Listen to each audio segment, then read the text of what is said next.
Alright, slant your kid. Launch it. So, one of my dreams venues to ever play in Ireland is the Olympia Theatre. I feel like that's just, it feels like a thing to play there. You know what I mean? I've been going there since I was a kid. It looks old school. I've seen so many bands and acts in there, and it just means a lot, you know. And so then one day we get a call. Do you know King Kong Company? Yeah. They're mad bastards, right? Lil lads from Waterford. I think they're like such a oddity in the music industry because Bro, like they're not focused on releasing music. Nothing. They don't get no radio play, no nothing. They just smash live gigs out of it, put all their budget into that. Apparently everybody gets paid the same. They just like, they've got pyrotechnics, balls, like, you know, the ones that you throw it into the crowd and all, just like robots and electrics and fucking screens and all this shit. They're the soundest fellas ever, right? So they hit us up. I remember seeing how big they were. They played like Rankin's Wood in EP one year, and I was like rammed, and I was like, they don't get a single bit of radio play. Everyone's there is because they're like, these guys are the shit, right? So they're like, yo, do you want to support us in the Olympia for our fucking biggest gig ever? I was like, say less, let's go. So I ended up going, I bought myself a full green and white Superstar Adidas tracksuit matching. Like this? No, it doesn't have a hood. Okay. That's what I'm saying. That's what that was messed up. That was my editor's notes in the poster. It was just the hood. No hood. There was no hood. Well, I mean, like, I wouldn't roll my sleeves up. That's weird. You're about to scrap, you know? Maybe you need to build. Nah, bro. leverage. Blood in the sleeve. It's grand. Leave it. Okay. So I buy this fresh oak, yeah. How much we talking? That's fucking Addy tracky. I don't know. It's about fucking 120 all in or something like Oh, that. damn. Okay. Well, I mean, like, shmoney bags over you know, here. getting fresh, you know what I mean? You get what you pay for. As you well know by the way you dress. So, I have these fresh... Is that a dig? That is a dig. Oh, man. Yeah. So I got a fresh stands. I'm chilling. We're going there. And I'm buzzed, right? Do sound check.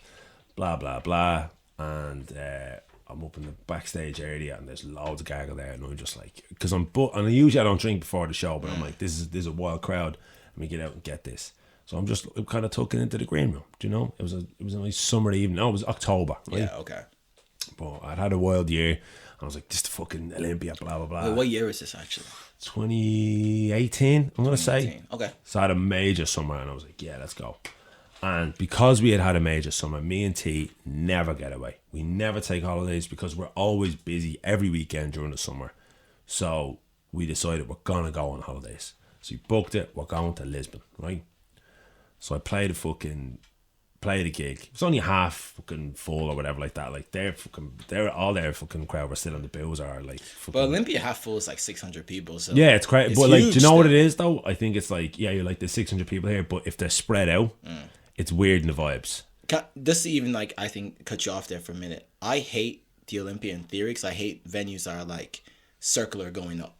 In the same way I don't like, I've played Whelan's main room when it was full. We played it with the Blizzards one time. I hated the feel of it being... Really? Yeah, I don't know, something about like a circle gig like venue I don't like. That's why I love Button Factory and Index. Like, big, long, yeah. Perfect. Yeah. Perfect. No, I might get you. I think it's more the symbolism of it. So I'm playing the show and I'm out there and like there was one fella, I mean, up in the gods. I don't know how many he'd thrown down his neck, but his top was off, and I mean this fella was crunking up in the fucking gods to my tunes. I was like, mate, whoever you are, message me and you will never pay for the Mango Matman gig in your life. You are the fucking life and soul of the party. It's a shame you're up in the gods. You should be down front getting busy. Blah, blah, blah. Finished the show and I was like, oh, you know, I have to play like a little bucket list thing for me. Yeah. So I'm drinking and we go out and we have a party, and then T's like, yo, don't forget, we have a holiday tomorrow. We got an early flight. I was like, don't worry, I'll be home later on. She's like, I'm going home because I need to get my rest. She went home like 12. I was like, say no, me and fucking... What time is the flight? Flight was like 8, 9 in the morning. Yeah, you say it's doable. Yeah, it's doable. Yeah, of course. But should I go out and don't I go out and I go at it? Jesus Christ, brother. I was lifting fucking points for Ireland. I was after party after party. And now all of a sudden I'm fucking back in this gaff and I'm like, oh my God, it's 6:30. I need to like get home now, right? But I'm cool because I packed all my shit beforehand. I left my sports bag with everything I needed with the passport on top of the bag. Everything sorted. So I get fucking Joe Maxi back to the house. I come into the gaff, steaming drunk. Like I'm still in my tracksuit, like haven't even changed. Shake the bell. I was like, hey, come on, let's go holidays. She's like, oh my God, what the fuck, mate? So I got a fucking bit of water into me, brushed my teeth, didn't even shower or anything like that. Picked up a sports bag, grabbed another Jower, straight out to the airport. Bro, I actually don't even remember getting to the airport. I was cross-eyed drunk. Right, I get up. How in the name of Jesus I was allowed to go through security is beyond me. So we get onto the plane. I don't remember that. And I'm kind of struggling now because all of a sudden it's like 9 o'clock and I started drinking like 12 hours previous. And I'm starting to fucking like, no, actually, we get into the airport and T is like, you need to eat something. I was like, all right. So I bought this fucking €14 bleeding fry up that they serve in the airport. You know the ones they're like really, you'd be embarrassed to give it to a pack of wild dogs. Like, you're like, awful. And she's like, that's $15.80. And you're like, what? You couldn't even give me 2 eggs for $15.80? I'm not even touching the mushroom or the bread. Whack. One egg. And you know, it's streaky bacon as well. Bullshit. I'm partial to no, bro. If I'm paying $15.80, I'm getting them Denny, you know what I mean, proper yolks. Dude, if I'm paying £15, the bacon better suck my dick too. Like, I'm with you, but there's no hate to streaky bacon. So I ate this fucking thing, right, and then I was like, oh, I'm starting to fucking sober up. So I decided, for the safety of myself and other passengers on the flight that we're about to get, I should have more pints. I don't see a logic. I do. Yeah, when you're in that drunk, you're like, you know what? Don't get hungover and like all of a sudden start coming down. Like, keep the fucking show on the road. Keep yourself on skates. Just not crazy doing shots and all. Just, nurse a few pints, keep it lit, and then when you get to Portugal, you'll be able to just fucking get into the hotel, boom, do a nap for about 3 hours and be good, right? So then I was like, what's the weather like over in Portugal? We're going to what's the spot? Lisbon. And she's like, you're not gonna believe this. I was like, what? She was like, like, just to fuck my luck. Like, I never go away on holidays ever. Like, I go to London to work. Like, last time I'd ever been on a sun holiday was like Ibiza, which was like 7 years previous to that.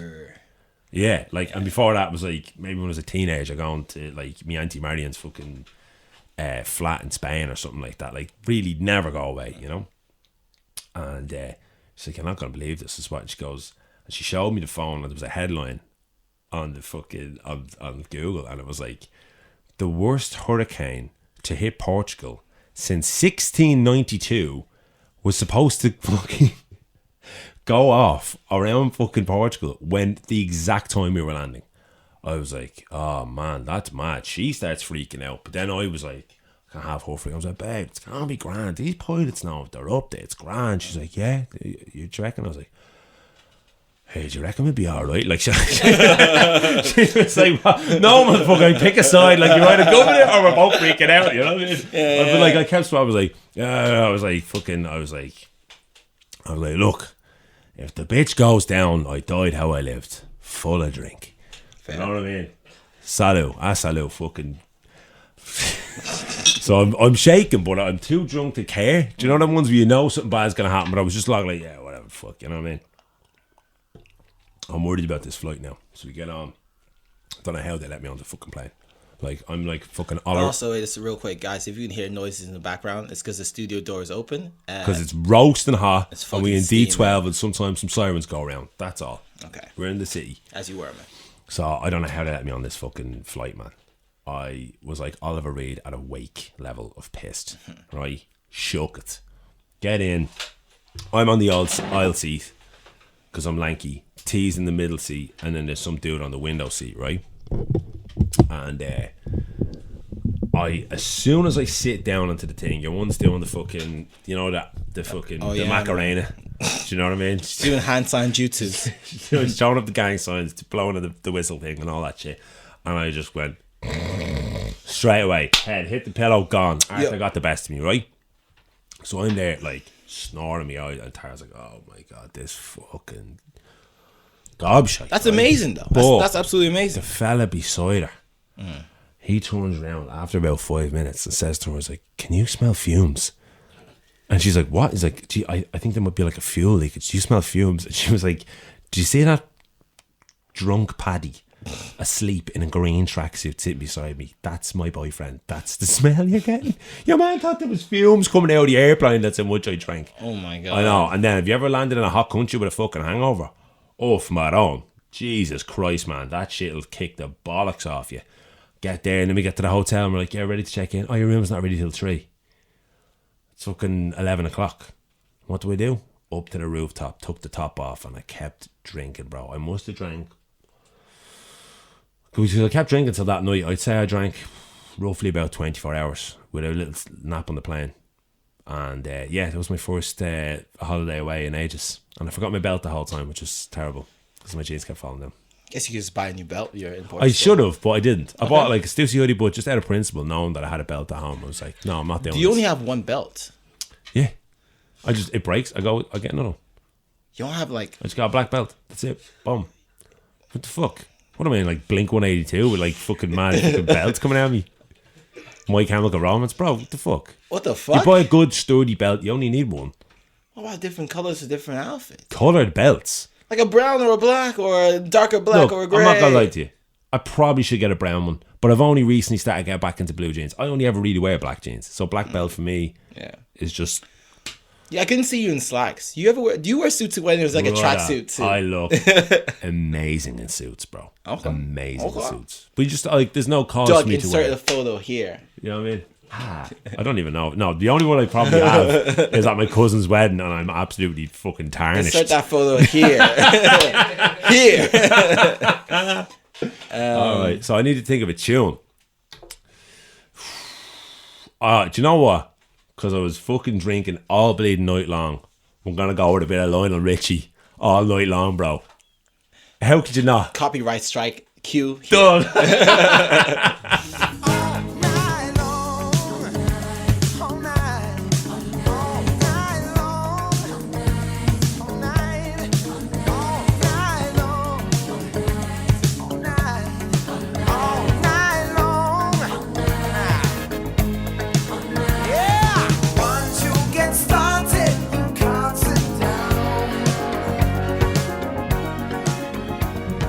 Okay, and we back, man. Welcome to Max vs. Mango, episode 6, baby. And we're back in camera again. Doug had a little Bon holiday. Jovi, baby. We halfway there. Halfway there. Living on a prayer. Doug was off for a week. You know, he was resting up. He was chilling. Resting his eyeballs. Yeah, man. Holiday and shit. So, like, yeah, for this week, we're doing the best film in the Cornetto trilogy. I just felt that if it's going to be two straight dudes in the podcast, we might as well get very, very straight. Absolutely inaccessible. Very straight. Very original, very unique perspective, you know, argue film. Mind you now, we have actually no, fuck, I was gonna say we have no qualification to talk about film. I have a whole ass media degree. Sorry, I'm gonna chat my shit. Well, fuck anybody. Let me tell you something, bro. Anything about me. I've been reading Empire magazine since I was 7. Boom, that's it. Do you know what I mean? Look, we both have media degrees then, in fact. Exactly, bro. I went to the University of the Streets. Hard Knocks. The School of Hard Knocks. Hip hop. Full-time mad bastard. What my friends do let dance. Toot, toot, toot, toot. You know what the gas thing is about the Hannibal Buress thing? Is that like, that's actually a song. You know? What it's those, was it those? Hip-hop. Started out in the park, yeah. Those, and do you know what the gas thing is? Jay-Z references that line. Oh yeah? On the, what was the tune he did? We do it for hip-hop with Ludacris and Nas. It was back, remember when like they stopped, Nas and Jay-Z stopped beefing and they were like, yeah, we're all cool. It's actually a great tune. Ludacris is extremely underrated as a rapper. You know what's funny? They did that, you know, that versus thing, like 2020. Yeah. Who was he doing? He was against Nelly, and I said to myself, Ludacris is finished because Nelly. No, but hear me out. I know. Nelly got hits. No, I was going off like think of the Nelly hits. I'm like, look, Hot in Here, Dilemma. There's like EI, Batter Up. I was like, Ludacris. What's the one he has with finished. Tim McGraw? Oh, even over and over again. Yeah. And then he got the Kelly Clarkson. Oh, not Kelly Clarkson. Oh, excuse me, Kelly Rowlands. yeah, Dilemma. So I was like, look, when it happened, it was funny because Nelly had a couple unbeatables. You cannot beat me. Absolutely. But then Ludacris just came like, bro, with more people and don't more understand. and more What's and your more. fancy Saturday area codes? Do you know what I mean? Stand up. You know what I mean? Move, bitch. There's too many things, man. I tell you now, I swear to God, Ludacris might be one of the most influential people on my rap pen ever. If I had to ask you to do a quick 20 best rappers ever, could you give me a quick 20? Not even in any order, just names. I would definitely be on there. Of like best rapper ever or more influential to me? Because best rapper ever, like, bro, I'm gonna get absolutely shredded. Best rappers ever. No, the best of the best. Top 20 in terms, and you factor in lyrics, 20's a lot. Music. You don't even need order. You know, give me your top 10, no order. People that have to make on that list. See, my always thing with, you know, the top 5 that are alive of people, right? Yeah. I always have to say you need to discount Pac, Big, Nas, and Jay, right? Well, Pac, Big, Nas. Because you know that when people say, "Oh, the greatest rappers ever," like, yeah, but I say no. But like, here's the thing: for most people, when I was talking about that would be in their conversation. Maybe bit younger people, or much older people wouldn't feel the same way. They'd be start saying Rakim and all that shit. But I always felt that conversation only lended you to give you one rapper to show your true colors. But okay, so here's my thing. So I was always like, take them out and then give me like the 5 Donnies. Like, if you could just only listen to their albums again. Do you know what I mean? No, but I would say, look, I'm not mad at anybody. If you're doing a top 5 and you put, let's say, for example, you might put Pac 6 and then put Ghostface 5. I'm not mad at you. No, absolutely, absolutely. I'm like, so for but me, no, I just, because that's usually those people. I'm just like, just those 4. Get them out of here. Look, I think if you're doing, because they are going to be in the top 5, and they aren't. What the fuck? I mean, no, I think you'd put them in the top 10. Like, if I was being honest, those 4. I don't know if Pac's going to make my top 5. If I'm being honest, I would have to work backwards. You listened to a lot of Tupac, though. No, fine. Like, listen, I listened to Tupac before I was listening to albums. Like, that's what my parents had. You know what I'm saying? So I'm saying it was rare on it. So for me, it's like, but now, like, even older, looking back at it, I think a lot of what makes Tupac great, I think, if I'm also just talking rap, I still feel like there are people who I would personally perceive to be stronger. But obviously, impact is important, right? But then it's like, okay, so for example, and don't kill me. But if you're doing a top 5... Ladies and gentlemen, we're about to fucking go wild. But if you're doing a top 5, I think you can make an argument for Kanye West over Pac. I don't know if that's the right argument, but you can make that argument. Sell it with the fucking I'm just saying West. You can make that argument. Fucking head in. Kanye West better than Tupac. Bro, take them fucking sunglasses off you now. I am about to fucking clock the door. I'm not saying that. I'm saying that someone could reasonably make... If you do... No, they couldn't. People who have never heard audible music in their life could make that fucking conversation.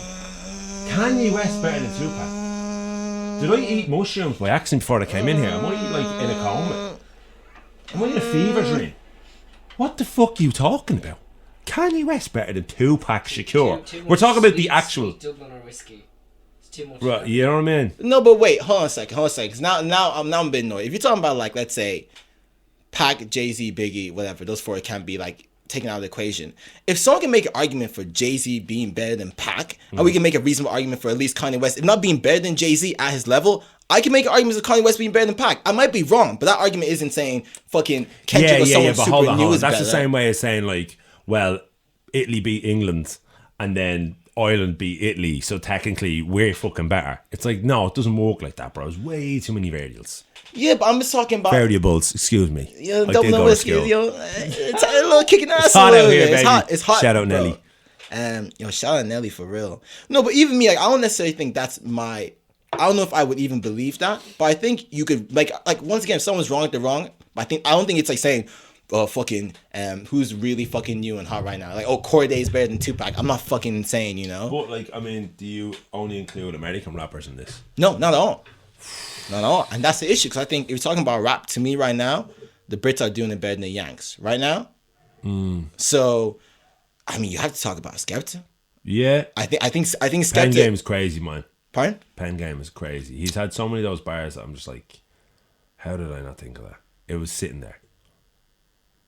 You know what's funny? Skepta also is weirdly relatable while not being relatable at all. No, but you know that he will. Yeah, when he says, "Oh, he knows what I'm in the shop for, clean film and a Ribena," and you're like, he's going to a shop getting a Ribena.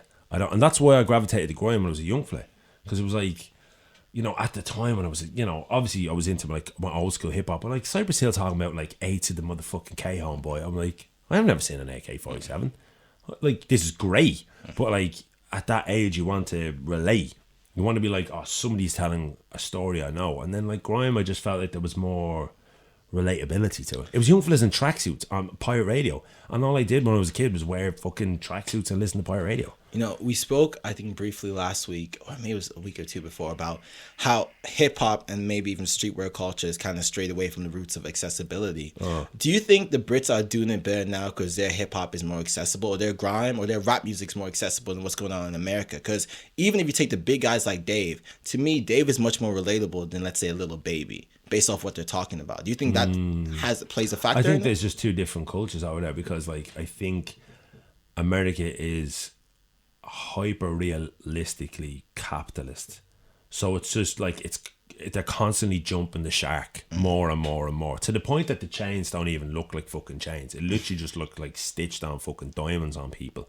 But at the same time, I feel like the UK is going towards it. It's too wide and varied right now, but I know what I like in the UK. Yeah. And I know what I like in America, but I don't feel I'm getting maybe I'm just not looking in the right place. But there's American artists right now that I still feel like Action Bronson feels very relatable to me in a certain way. Yeah. In references and stuff like that.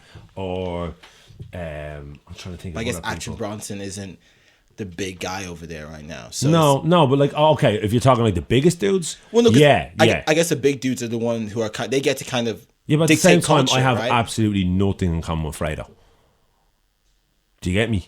Yeah, but and you can make a case though that those kind of guys are mimicking somewhat more of an American rap style. I feel like the guys who are doing strictly UK things feels more like accessible to me, maybe. But I still think all the UK dudes who are the biggest right now will always have a bar that I still feel I can relate to. Yeah, you could spit and no one would bat an eyelid. Exactly. Yeah, You know, yeah. even I think Dave, for example, navigates relationship drama in such a funny, cheeky way. Do you know what the mad thing is? I'm really, really trying to like Dave, and I do like Dave tunes, but it blows my mind how out of everybody he the one. popped. I was like, I thought if especially when they started coming up together, AJ Tracy would have been like the one to go higher than that, but everyone's like, no, Dave is the top dude. Do you know? And look, I get it. He's made that tune like Black, like that's incredible. Do you know what it is? I swear to God, I don't know what it is. It's his voice. Do you know when you get a rapper that you're just like, yeah, but the voice just goes through me? Have you ever had that with a rapper? Yeah. Okay, so you're gonna fucking kill me because I think we'll be arguing all over the place here. But let me put a pin on that Dave thing. So I agree, but I think I had a different reason for why it took me ages to get into him. Okay, but maybe that'll help me get into him. Real briefly, a rapper whose voice, and I love this rapper, but I find their voice to be, and once again, I'm speaking about people who are much more It's not talented. grating. You're just like, I can't listen to like 40 minutes of it. No, for me, it wasn't distinctive enough, you know? Oh, really? Like, I love personality and voice, and like, you really get a good sense of the person. So, for example, I really, really fuck with Freddie Gibbs. Yeah. I don't love his rap voice. I think he's amazing. I enjoy his Quite albums. monotone.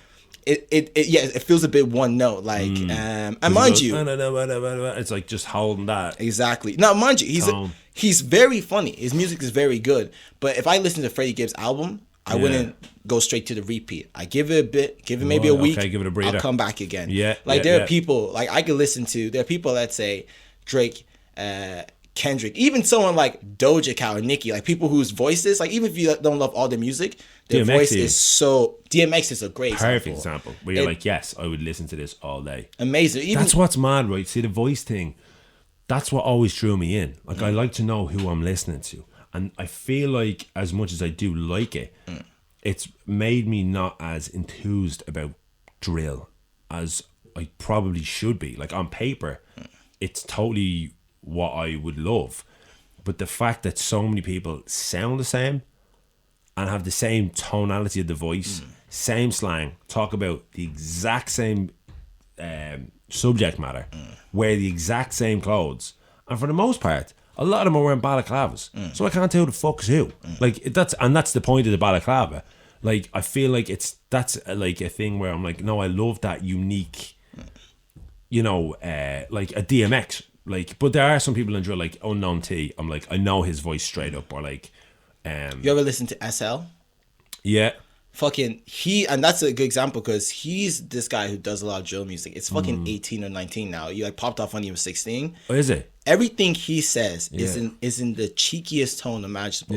He sounds like a young kid that you like see on the streets of Dublin, and you would say something, and they would just like roast you. And you're adults, you can't even fight them. So you're just like, I'm being bullied by this child. I hate it's tough when you get a little bit older, and you're like, I can't really dig you now, man, because like I will be responsible. I know, you know what I mean. I think don't get it twisted though. Like if you lip off to me, like I'm not an aggressive man. I don't want to fight. But people like, disrespecting you in your own city. You land that rock. No. All I'm saying is I am the master roaster. Who's that bald guy who does all the roasts? Fucking Jeff. What's the guy? Yeah, I know the one you're talking about. Who's the guy? He always wears the mad clothes to all the fucking roasts. Yeah. Anyway, that's as good as I am, bro. I will absolutely fucking tear you a new arsehole. Don't come for me, please. Respectfully. Please. Respectfully. I don't want the smoke, but I've got lots there. That's all. Fair is fair. Look, you've been warned. Back to Dave. Talk to me about Dave. So for me, and let me preface this so no one kills me. I'm talking about a rapper who's much more talented and successful than me. Blah blah blah. Let's get that out of the way. As a fan, you like if you never made a rap, because I feel when I listen to rappers, I don't like especially from different regions or like at different stages in careers and all. I don't listen to it as like, oh yeah, well I also do that. I listen as a fan. Yes, that's why I totally get what you're saying there. Don't mind that shit. Yeah, I mean, because I think people will be, or people have tendency to be like, no, I'm not. You're just mad because they're bigger than you. I am mad that they're bigger than me, yes. But also this doesn't negate my point. Yeah, you know what I'm saying? Like, I also have 2 ear holes. Yeah. Because for me, I feel I can listen to music as a fan. I can no longer really watch shows as a fan anymore. My brain can't turn off. I'm just thinking about stuff they do. What, TV shows? No, like performances. You know, like live shows. Even yours. I was like, you see things, you're like, that's smart. I'm gonna steal that. Yeah. I do that. Yeah. I just can't stop. That's why my show's better than you because I've been well, listen. It's just not true, but you know what I'm saying. That's a side little point. We're not getting into that. Anyways, Dave. My issue with Dave back in the Psychodrama album and before then. Yeah, I think he's massively improved as of late. As a rapper, I have a real, not a beef, a little pet peeve with obvious rhymes. Yeah.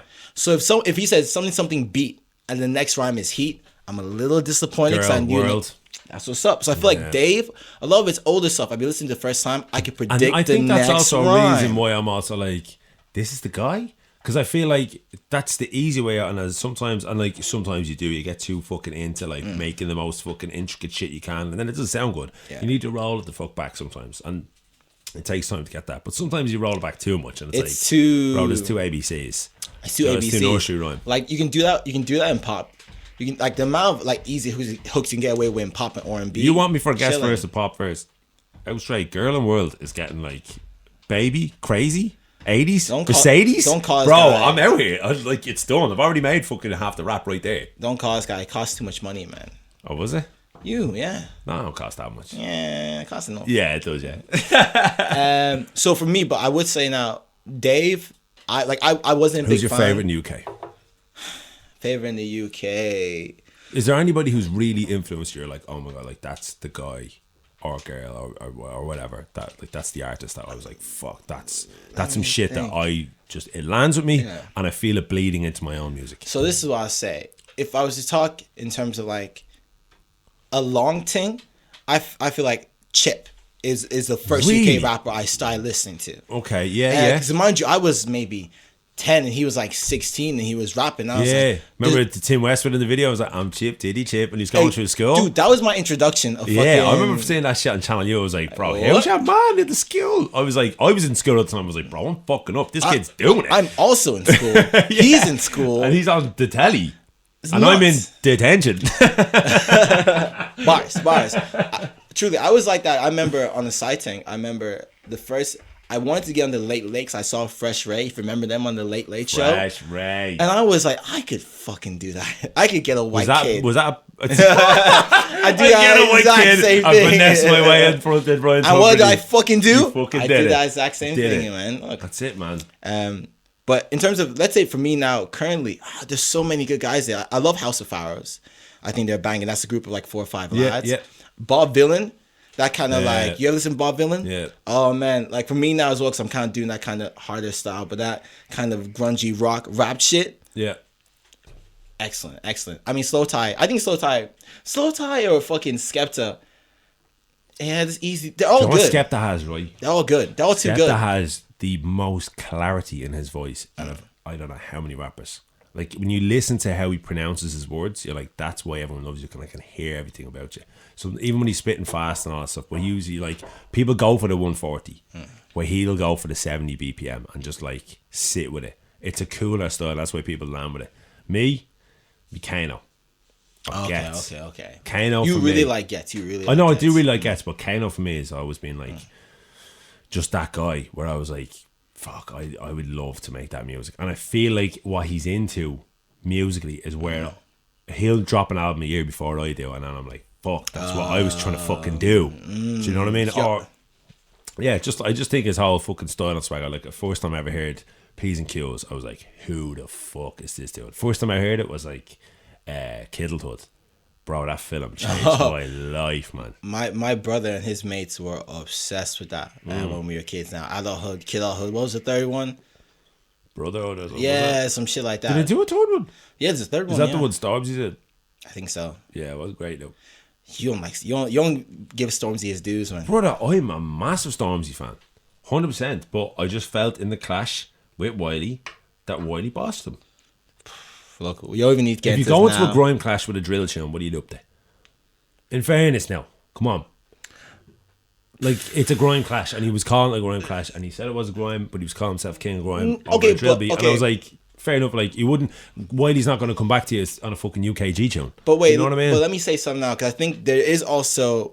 Rules of combat, brother. But it's also tactics in the combat. Like, it was amazing what everyone praised Drake for dissing Meek Mill on basically what is like a pop song, like a hard heavy. Oh, bro, can you imagine if someone dissed you and Busted. people were dancing in the But club to it? see what I mean, though, Oh, man. it would be So snapping, bro. you- I'd be dancing all like, fuck, I hate this. It's done, though. and that shit goes. So you're calling someone an old nigga, right? Or like you're the new thing. Yeah. You go grab the new thing, the drill beat, and come diss the old nigga. There's tactics in that. I know, you know? but I was just like, yeah, but you can't be saying I'm the king of grime and then not use grime. Yeah, I get Do you. you know what I mean? Like Stormzy's the boss, man. Out straight, man. But yeah, that fucking Wiley thing, man, fucking right in my head.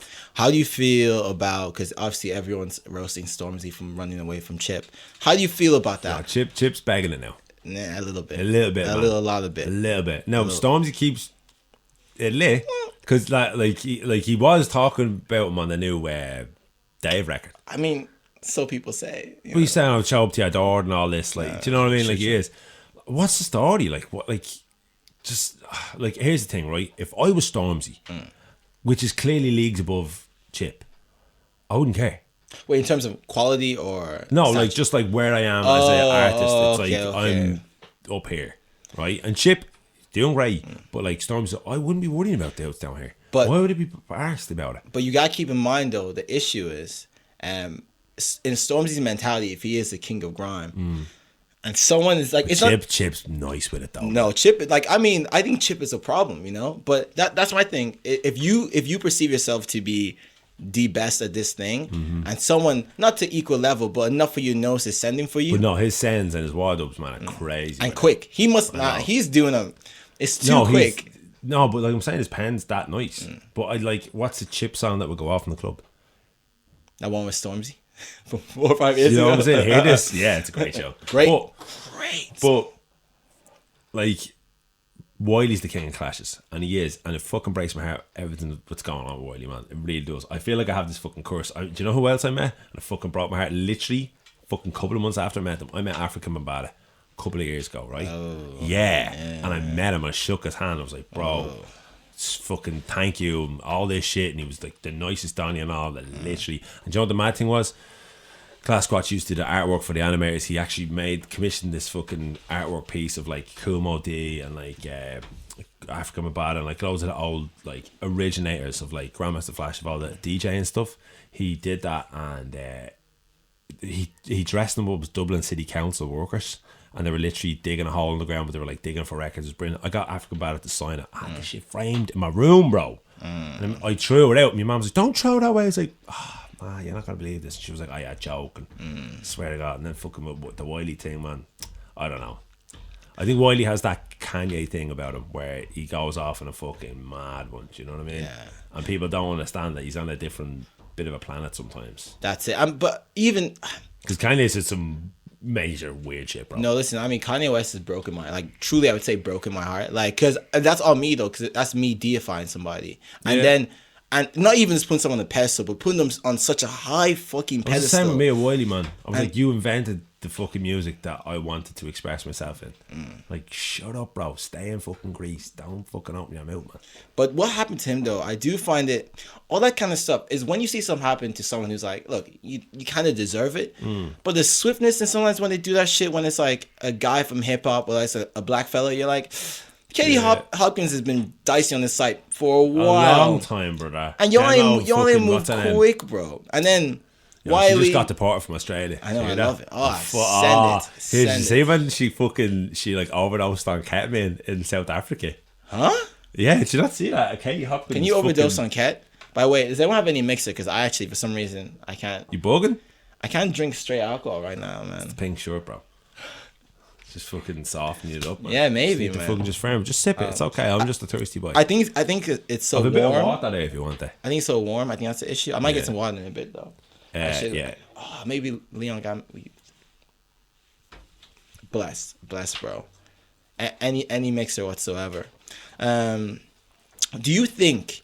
And I feel it's interesting. Do you think when you hear stories of these celebrities, especially in these kind of male-dominated areas, being either sus or abusing their power or just fucking mean scumbags, do you think it's a thing of the music and fame are turning people into this thing, or music and fame and clout are allowing people to show their true colors, and there's more people are, I guess, more sus than we assume, you know, like more people are like that, but you can't be abusing power if you got no fucking power, you know. I think what's that quote? It's like you can't be a pacifist if you have no ability to cause harm, because that's not a choice then. That's you by nature. Yeah. I think it's a bit of both, man. Right? Because I think somebody said to me, was like, who was it? Somebody I know knows well. Fucking like they know like quite a lot of fucking famous people, and they were like, the minute you get famous is like. It's like that's the age you stop at. That's the age like you're done at. Do you know what I mean? So like, if you fucking are 15, you're famous, you're kind of stuck in that. Like Justin Bieber, he's, you know, forever gonna be like 18 to me, and I feel like the way he carries on, he's kind of feeling like that. Like he could be 35, he'll never be a 35-year-old. What you get? Bless. Oh, bit of orange. Fanta, you're a king. Orange. You're a fucking king, man. Thank you so much. Sorry, go on. So I feel like he might be. I feel like what happens to those guys is like the game is sick, especially at that top level. The game is sick. Do you know what I mean? And also, you might just be a fucking wild scumbag. And like, look, there's so many trappings that like you can't navigate. Like, what if like you were this male fucking whopper celebrity and you were getting fucking women thrown at you left, right, and centre? Then all of a sudden you feel like, well, of course, everybody wants me and all that stuff. Like, do you know what I mean? Like, that's why I feel like the mindset is with those people. Like, because you surround yourself with yes people and people who are so financially invested in you that they let you get away with loads of shit, bro. It's a fucking hubris. Let me just read this quote out real quick. It says, "You can't truly call yourself peaceful unless you're capable of great violence. If you're not capable of violence, you're not peaceful. You are harmless." Damn. Straight up one day at a time, though. Calling somebody harmless is actually probably one of the greatest disses you can, isn't it? Do you know when you see a fella and you're like, oh, what's he like? Ah, he's harmless. Oof. There's nothing worse, bro. Like, and like, it's even in a nice way. Like, you're not dissing him, but you're like, ah, he's harmless. You diss him still, in a way. Remember when Nipsey, like, open hand slapped that guy? Not even punched the man, slapped him. When? He was on camera. He was in disagreement with somebody, like, by a car. Oh. The guy was talking mad spicy. And just open hand him? Open hand slap. Bro, an open hand slap can sort out a lot of things. The guy didn't do nothing. No, because you got open hand slapped. You have to fight that man to the death, and he wasn't ready for that smoke. No, man. No, especially a Crip gang member. Open hand slapped you. Nah. You might have to eat that one. Do you ever see that one, the lads in the burger joint? Your man licked the back of his hand before he slapped the fella, and he put him over the seat. It's like in some Eddie Rockets looking place. It looks like the Max in Saved by the Bell. And he runs up and he goes, and he stutters for 2 seconds, like there's a bit of argy-bargy, whatever, and your man backs up, and this one fella comes out. He looks like your man. I hate to say it, but he looks like one of the Colombians out of Predator 2. Because he's got a fucking vest on with an open shirt and with slacks and some shoes, and he runs up to this guy, licks the back of his hand, and slaps him. And the sound of the slap alone would give you a shiver. You slap the soul. Why do you lick the back of his hand? I don't know. Like it's some extra. Like I know that this is the hand of God about to baptize you, bro. This fella like rewinded the VHS in this fella's brain with this fucking slap. Your man went backwards. Like he literally like folded back like a fucking toothpaste. Just literally folded. Like, bro, if somebody did that, I'd move to another city. Yeah, it's especially on camera. You'd never live it down, bro. Someone like, oh, that's your man who got. So look at your man who fell on the ice. I'd say he fucking feels terrible. 10 years of people laughing at that fella. That's terrible, man. Your man nearly got a concussion and all. No, I'll do you on the opposite. I think he got cheeks from that. No, he did. I think he got cheeks you from think your man got his hole from falling on the ice? I think he got cheeks from that. Honestly, You fucking that probably like heck with me. That's me. And some girl or fella was like, "Yeah, you know what? You are deserving of the right." Boys, you don't realize how like clout is a hell of a like drug. A Z, I don't even think that's Z-list celebrity. I think that's like Z minus celebrity. That's D-list You've seen the back of my celebrity, head slapping some ice on the 6-1 news. Boys, let's go. Let's go to my place now. Boys, what? Come on. I truly clout is a hell of a drug. I'll do you one. Okay, let me tell you now. I was at Yo, you say the fella forgot slapped the ice. God, no, I fully think so. Let me say I was, because you have to think of the mentality of certain people. Okay, I was at. What about Knockout MK fella? What do you reckon? You got a few fucking? You got some love for that? That whole summer when I was popping off. Nah, he's doing a madness. He's doing a madness on the street. Yes, man. What about Go Bricker? Oh, that. You know Go Bricker. You know the young fella. Yeah, you know that Go Bricker. Did you ever hear that? Brickfield Park. I haven't seen the video, but I heard it. Yeah, I heard it. You haven't seen the Bricker video? I don't think so. Mate, sorry. Can we just cheers to the absolute, like the cinema greatness of Dublin WhatsApp videos that have been viral like that. Out straight, these things are iconic. To the Brickfield Park, straight up and down. To the fella in the green and white short. Do you know what I'm saying? He's the best, bro. Wait, but let me say, okay, so is everyone saying they've never been in a situation where they've gotten with someone or almost got with someone for very petty, stupid, or at the time, nonsensical reason, like, why not? I was at, I'm not going to give no names or nothing. I was at a debate competition, right?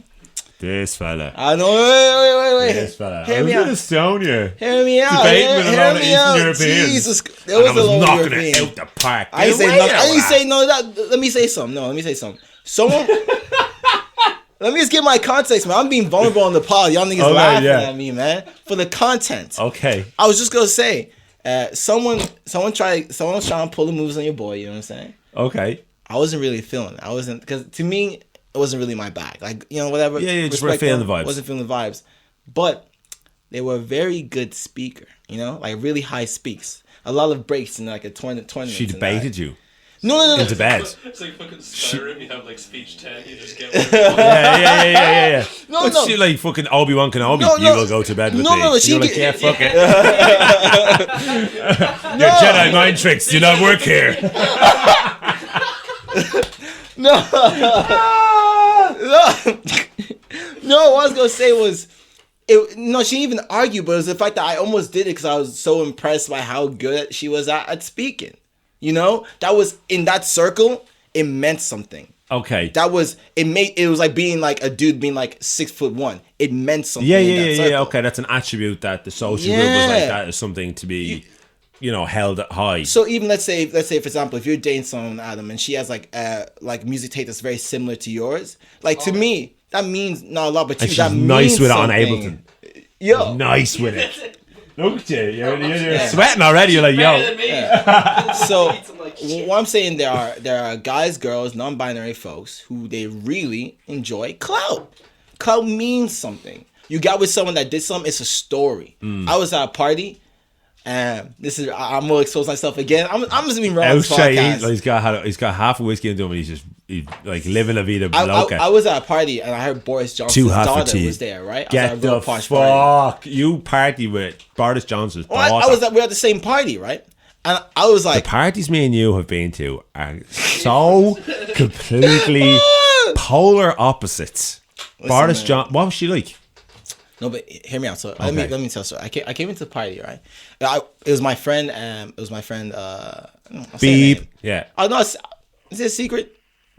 She didn't do nothing. Whatever. It was my friend's party. She's a Yank, right? Lovely girl. So she's going to Trinity. She Of course, it's the Trinity party. Yeah, come on. So, it wasn't a Manu party, no. No, it wasn't a Manu party. Boris Johnson's daughter going out. Nah, man. What's the pub out there? The Hen or the Glen or something? What's it called? The Roost. The Hen or the Glen. The chicken or the egg. I don't know. Yeah.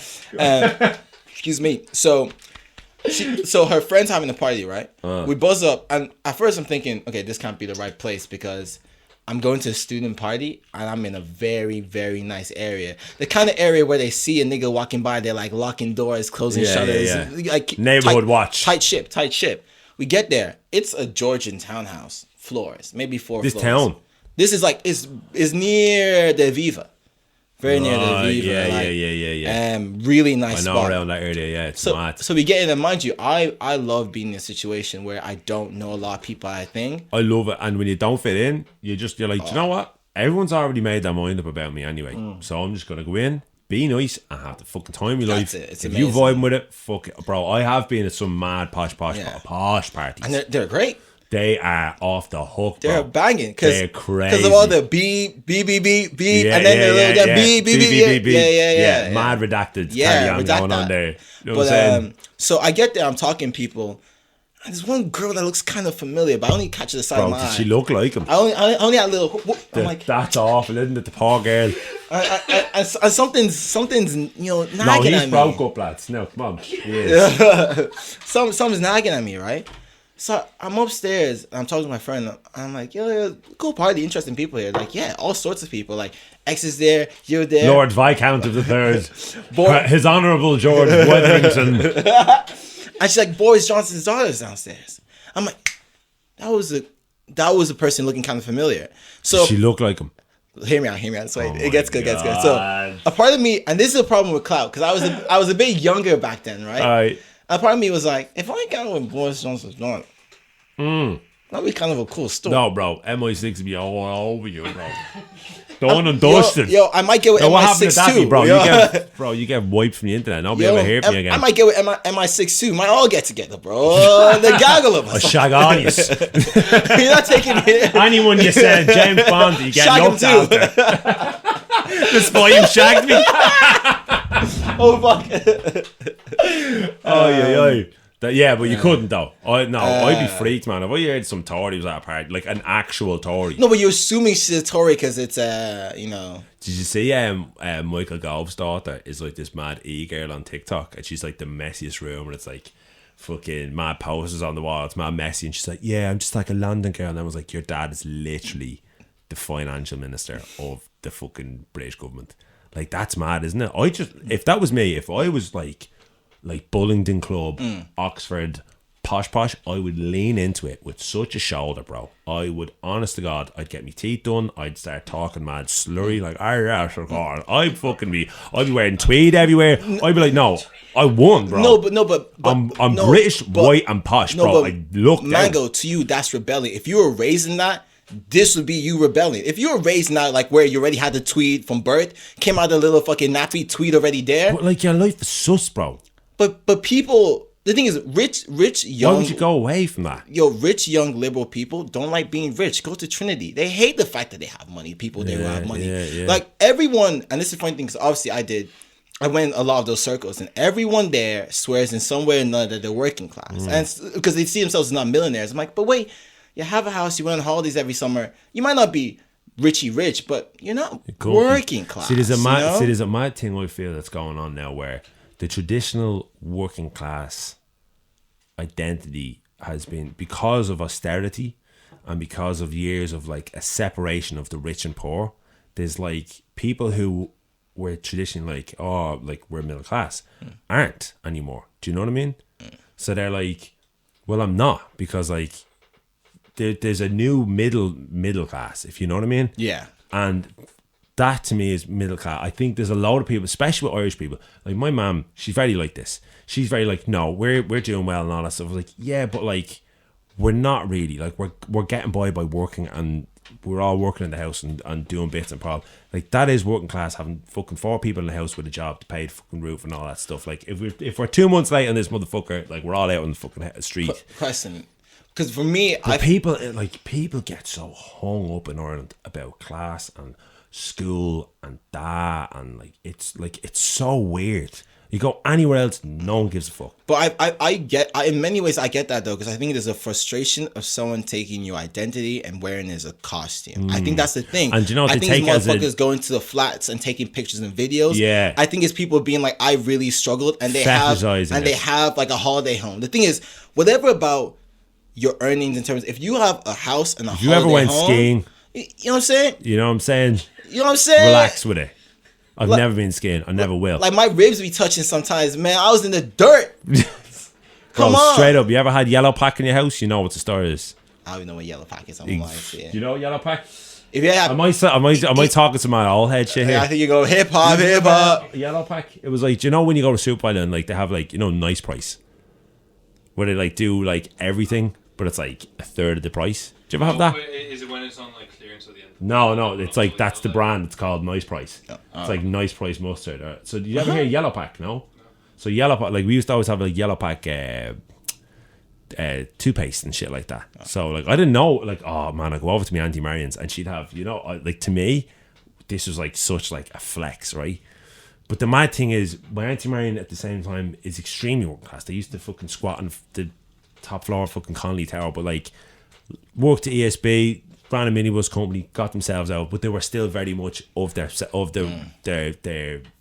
culture of working classes. But they had, you know, the fucking, you know, the tubes of Colgate that you have the little lever at the top to pull back. Bro, Welt. I was like, this is some Star Wars shit. I was like, man, why can we get this? She was like, exactly. Do you know what I'm saying? Wait, question then. Assuming you are a single person living by yourself, what to you, if you were to give a number, how much would you have to earn a year for you to be from working class to lower middle class? Is there I have a cutoff point in my head. Yeah, I don't know, because like, here's the thing. I have been in my life growing up not having any bits at all. Well, okay, like it was food on the table, Christmas was sorted out. Like what, like as I said, I'm not from a corporation house, I'm not from flats. Both my parents worked, my mum was on the dole the odd time. Like I'm not like, I just fucking sound like this and people think I'm fucking this, that and the third, and I'm truly not. I just am who I am of my family and all that. Like we did well, and then we had the Celtic Tiger when everybody was doing well, and I reaped the benefit for that for a part of my life. But for the last 15 years of my life, I haven't had any money. I've had a lot of money, but you know that is what it is, and that's my own life choice and education or whatever like that. But I can't put a price on it, because at the same time, it's like, you know, I know people from like very, very humble beginnings who make quite a lot of money. I won't call them in class. Do you know that way? But I think it's a mentality. I think it's like if you're from it, and it's been just like your whole family, and it's worn into you. Like if like there's a whole thing of like coming up out of something and not being the same thing, and then we live in a different time as well where things aren't going to always be as hard and that, you know what I mean? I would kind of do the reverse. I'm very uninterested about the whole like what people are, because I find it quite boring, because it categorizes people and it gives people the right to go, you're this and you're that and the third. Do you know what I mean? Okay, so I guess in a mature and balanced way, I think you're absolutely correct.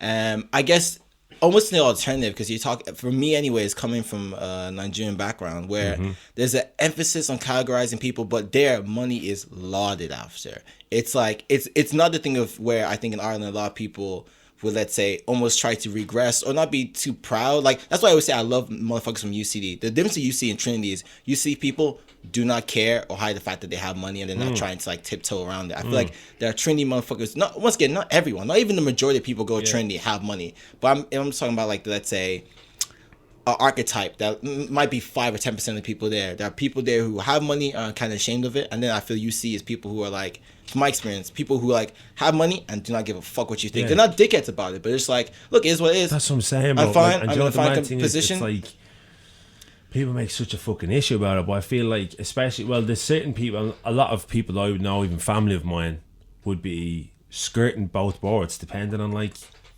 a 10-year, 5-year period. Yeah. Do you know what I mean? Like, it is so fluid. Like, you could have like a bad 5 fucking years. You could then have it dips. things. Like, here's the thing, right? I remember going to this fella's house years ago. Like, you talking about mad posh parties. I went to this guy's gaff and I was like, holy fuck. It was almost Fox Rock. I was like, bro, you live here. Bro, you want to see the state of the house. Couldn't even fucking heat the thing. That didn't work. All the fucking things. I was like, my gaff's better than this. But like, on paper, Yeah. you're here. Do You're you know what I running mean? games, yeah. That's why, and it opened my eyes, because like my dad would have friends that he would know that are well to do, but then even that, like, okay, so I have a cousin who's in like, who went to an Ivy League school and fucking grew up out in the fucking desert, and I've also fucking cousins from the flats in the same way, where I'm like, I understand that like they had things that they didn't have things that these didn't. Do you know what I mean? Like, there's a comfort level that when like shit, like, okay, so here's the thing, right?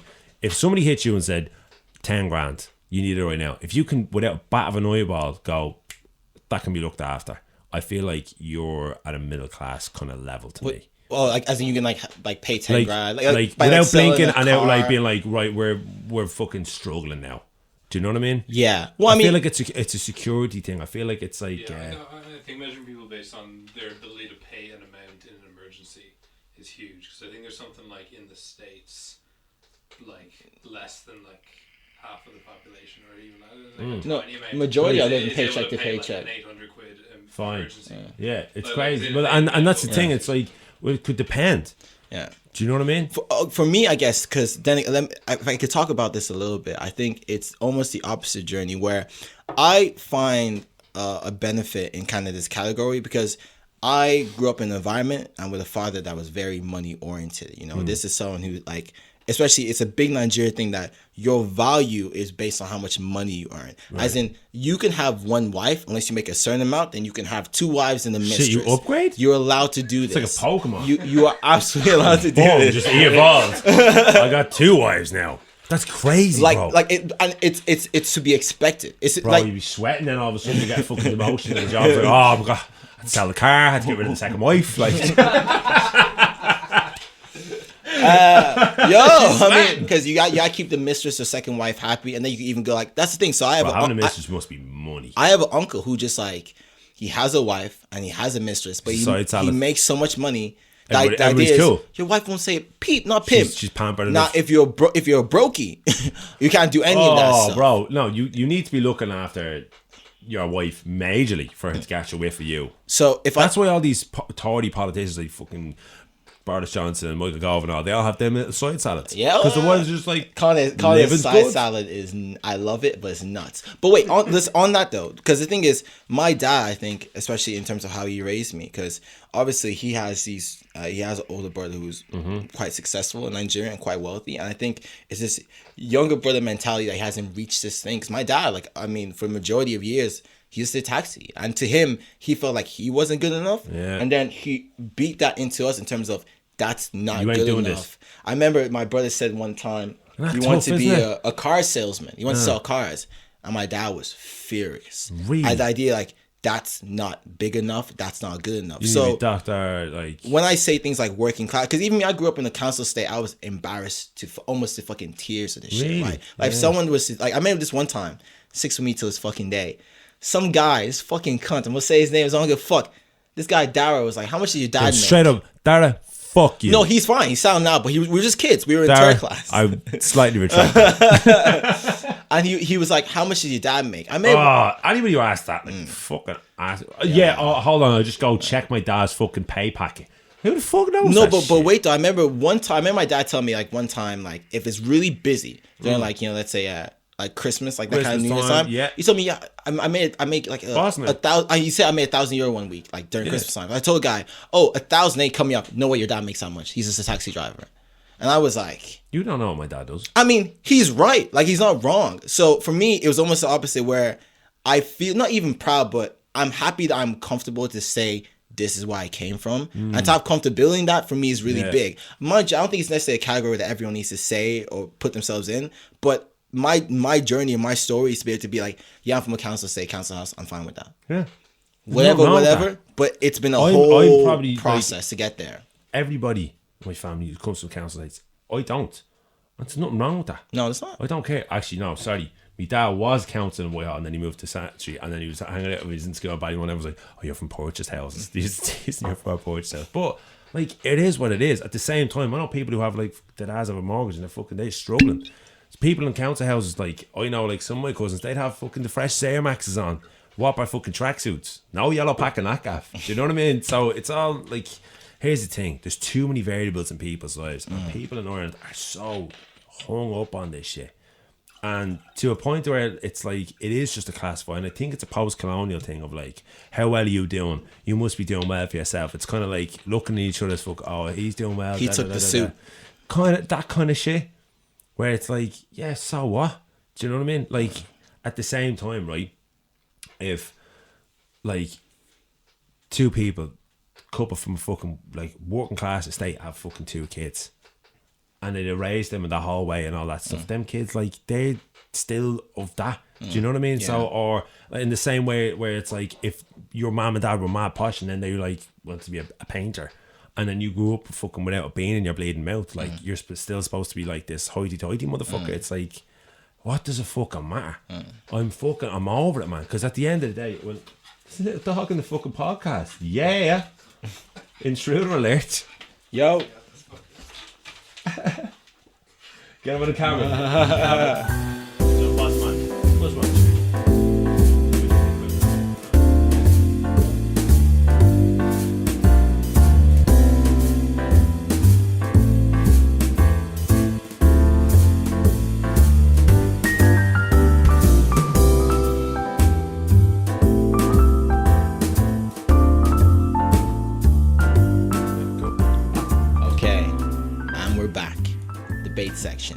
Debate portion, and it's the best movie of the Cornetto trilogy. And if anybody here doesn't know the Cornetto trilogy, yo, stop having sex and go watch the Cornetto trilogy. This is what you get for having sex when you were younger. Instead of watching movies. Were you popular in school? God, idiot. Doug Did you go to parties? Yeah, exactly. You know, you watch these things late night on a Saturday night on Film 4 at home, wishing you were at a party. That was my first one. I think you get to go first this time. Do I? Yeah, I went first with Halo. Killed it, by the way, I think. State of Halo. You got rinsed. We'll see. This is before we actually see the results. Because you said that about Kanye and I won that, so. Yeah, I know the results. Anyway, right. So we're talking about the Simon Pegg and Nick Frost. And Edgar Wright. Edgar Wright directed trilogy of Shaun of the Dead, Hot Fuzz, and End of the World? The World's End. The World's End. That's how Doug's already pissed off. I know. He's already like. Actually, it's. I actually like the third one. It's like Godfather 3. It's necessary. It's not like Godfather. No, Godfather 3. It's necessary, but no one really wanted it. Godfather 3 wasn't necessary. Godfather 3 was. Godfather 3 was a tax write-off. Listen, Godfather 3 was actually a good film if they didn't have that iffy fucking storyline about the cousins riding. You haven't seen Godfather. You're looking at me like, yo, what? I'm like, how was the cousin? Yo, hold on. Right? It was Sofia Coppola and Andy Garcia, 2 amazing looking people, but they're still cousins, bro. Like second, and the director's daughter was the young one. So it's, yeah. Oh, wow. Listen, we'll get into that another time. Okay.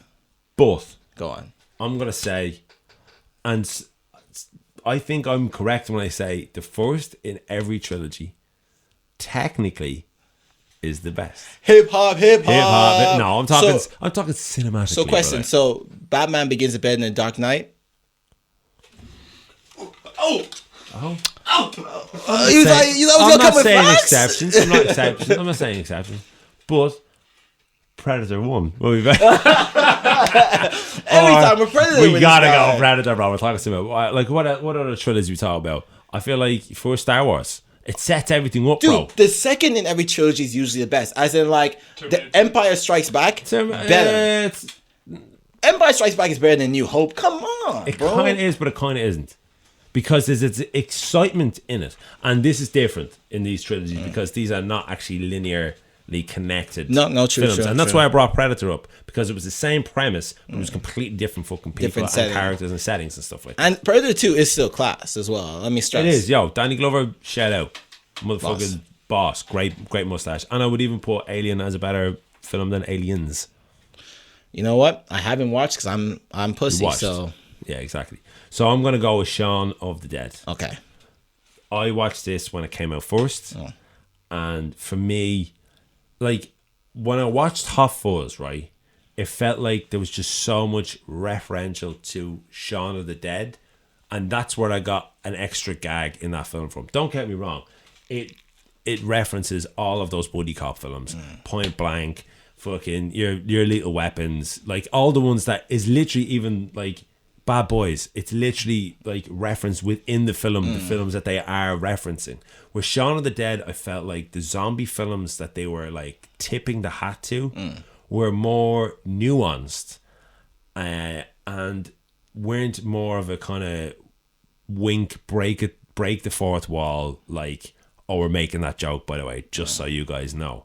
I felt like there was like, and even in the Shaun of the Dead stuff where there's jokes from like the Sky News bulletin going all the way back to like something at the end that makes you laugh if you watch it again. It's actually one of those films, and I don't feel that Hot Fuzz has the same capabilities to kind of go, oh, I can watch this a second time and see a whole nother second jokes. Now that I know the ending, I can get that. Now, I know once you get the twist in Hot Fuzz, you're like, oh, gas. But I feel like there's these little dialogue moments. It shows two lads, it's in a flat, and some fucking crazy shit happens to them.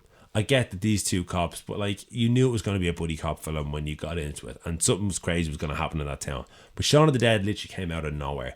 The electro record, the pub, the setup, the characters. Bill Nye is exceptional in the film, and that whole character development between like him hating his stepdad who really just wants to love him, and even when he gets bitten by the zombie, he's like, no, honestly, I'm fine, just leave me. Even when he goes around to fucking kill him, he's like, I know you're gonna have to kill me, please do it. And he's like, oh, now that you said it, I don't want to do it. Sorry, on the side tip, this really sidetracked. Me and my friend had an hour screaming match arguing who was more famous worldwide, Simon Pegg or Bill Nighy. Just, we don't have to get into Bill it. Nye, I would reckon. Yeah. Well, it depends who's looking. I think you're talking about the majority of people, you know, not even like who has the strongest base. I don't think Simon Pegg is that big in America.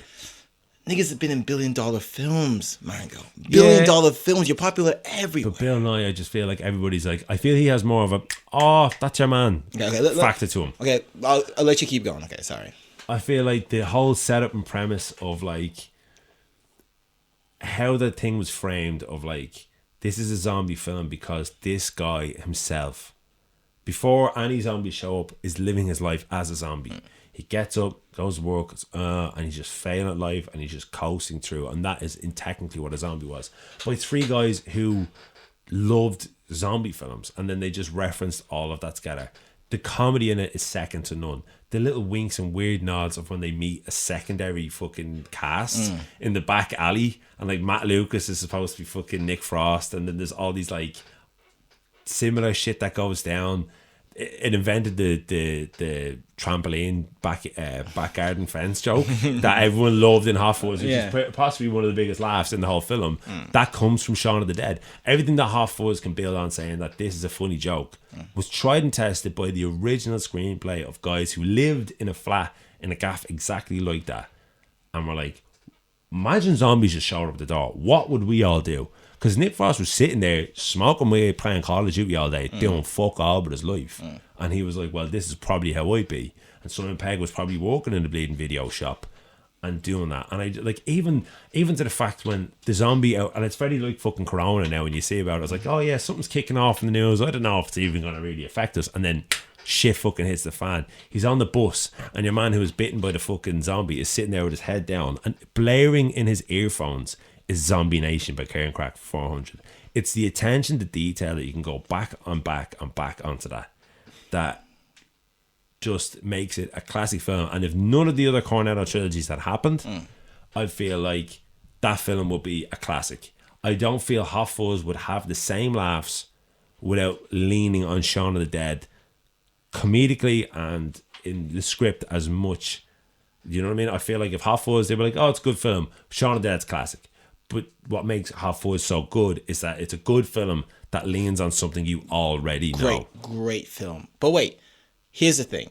And also, I really think as well, I think Doug should definitely get a chance to argue for the third film. I will swap out my seat if you're comfortable. No, I'm cool. I don't think it's as good as the first. No, but even just, I think it's got its own merit. I didn't hate it. I would really love for you to even give 5 minutes on why the third film works for you so much and why people don't enjoy it as much, just so we have the balance. Just for the Patreon. There's 3 films. We might as well talk about all 3. But let me.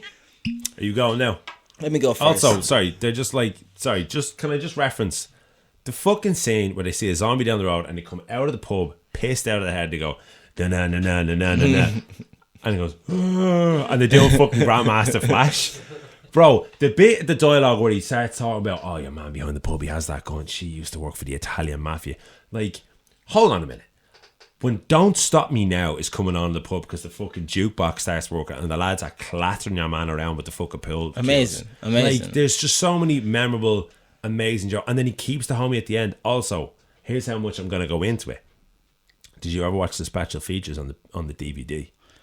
No, but I watched a Cinema Wins video, so I'm pretty. Yeah, I'm so pre- if you I'm actually pretty watched, in the know. if you like that film and really enjoyed that film, you'd actually see how they made the film.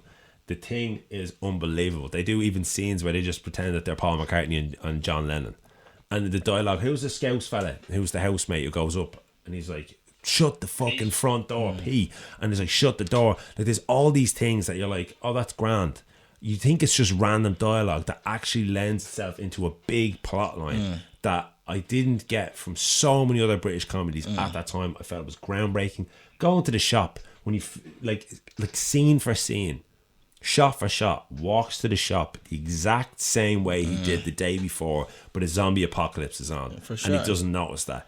That, even cinematography-wise, is amazing. And I didn't see that in Hot Fuzz. So please continue. So I guess for me, if you give me a little top up there. Yeah, top up. Just drink all the Fanta.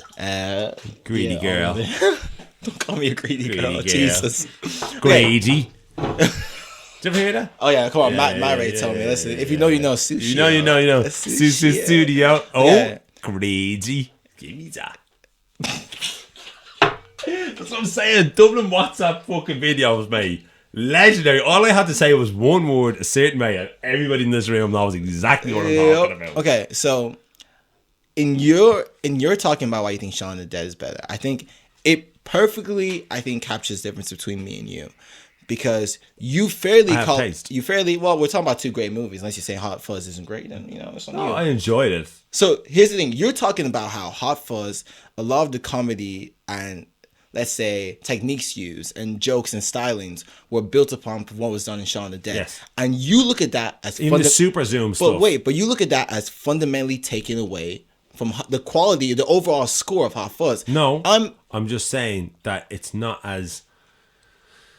Do you know when somebody when you hear a melody, and what's it called when you do the last song, the second last note to the last note? What's it called? It's called when I go do do do do do, you go do do. It sounds like a fucking when you finish the phrase. Oh, I'm gonna fucking get killed here. Yeah. No, it's like it is a word for it. But basically, without going do do do do do, everybody knows do do. So if that song goes do do do do do, everybody knows that the do do is coming, and there's a payoff in that. It's a suspense and release of I know where this song is going. But I feel like that's what that in that regard. Yeah. That's why I feel like Hot Fuzz. So here's my point. I think as a creative, because you're talking about the same creative team for both these films. Mm-hmm. As a creative, you can't bite from yourself. Here's the one issue with Shaun of the Dead, and here's why I think Hot Fuzz is better.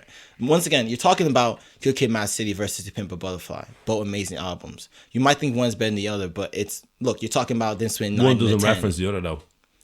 No, but that's the problem, because it fucking does. It's building upon things that Kendrick touched in Good Kid, Mad City, To Pimp a Butterfly. That's what Hot Fuzz is doing. This is different. We might have to debate that, but go on. Okay, so my thing is, I think you're seeing a creative team refine their process. I think with a big studio budget this time. But across the board, everywhere. I think because the thing with Shaun of the Dead is, at certain parts, and if there's one critique I could offer to it, mind you, this is the only critique of an otherwise nearly perfect film. Mm-hmm. You can feel the seams sometimes. You ever play a video game and it's supposed to be an open world sandbox, but if you go far enough, you can just see the edges of the world. You can see where you're boxed in. I think Hot Fuzz. I think there's also stuff that in Shaun of the Dead, because once again, you're also referencing zombie films that are like typically low budget as well. I think Hot Fuzz is, in my mind, a creative who's more free in budget, is allowed to do what they want to do. Because and then they were referencing big Hollywood budget fucking cop buddy buddy films. But wait. They pack more. So you're talking about like self-referential. That's the beauty of Hot Fuzz. Hot Fuzz is not only referencing cop films and Shaun of the Dead, but it's also referencing itself the whole way through, right? There's so many jokes, little bits in Hot Fuzz that have the payoff. Let's say the massive fight scene at the end, yeah? Mm-hmm.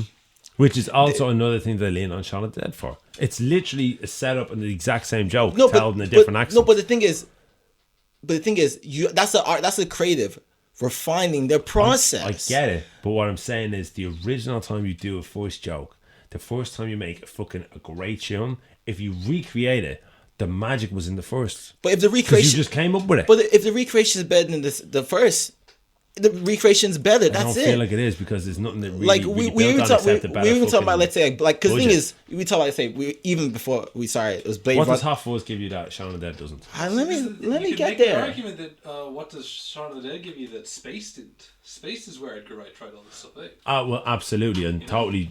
I mean, Space, 100%. But that I feel like it was in a different format of like a television show, where it wasn't. No, I get it, but like there was a smaller time frame, and in the smaller time frame there had to be a shorter resolution, and the writing there was great, but it didn't have that, what I'm talking about, those little nods that build and build and build, and then when you watch it again, you're like, oh my god, I was literally told the whole plot right in front of you in the first 10 minutes, and even like character plots I didn't even see until I watched it a second time around. You didn't get that from Space, and I loved Space when it came out. No, so I think, look, you make a fair point, right? What did Hot Fuzz give you that, let's say, Shaun of the Dead didn't?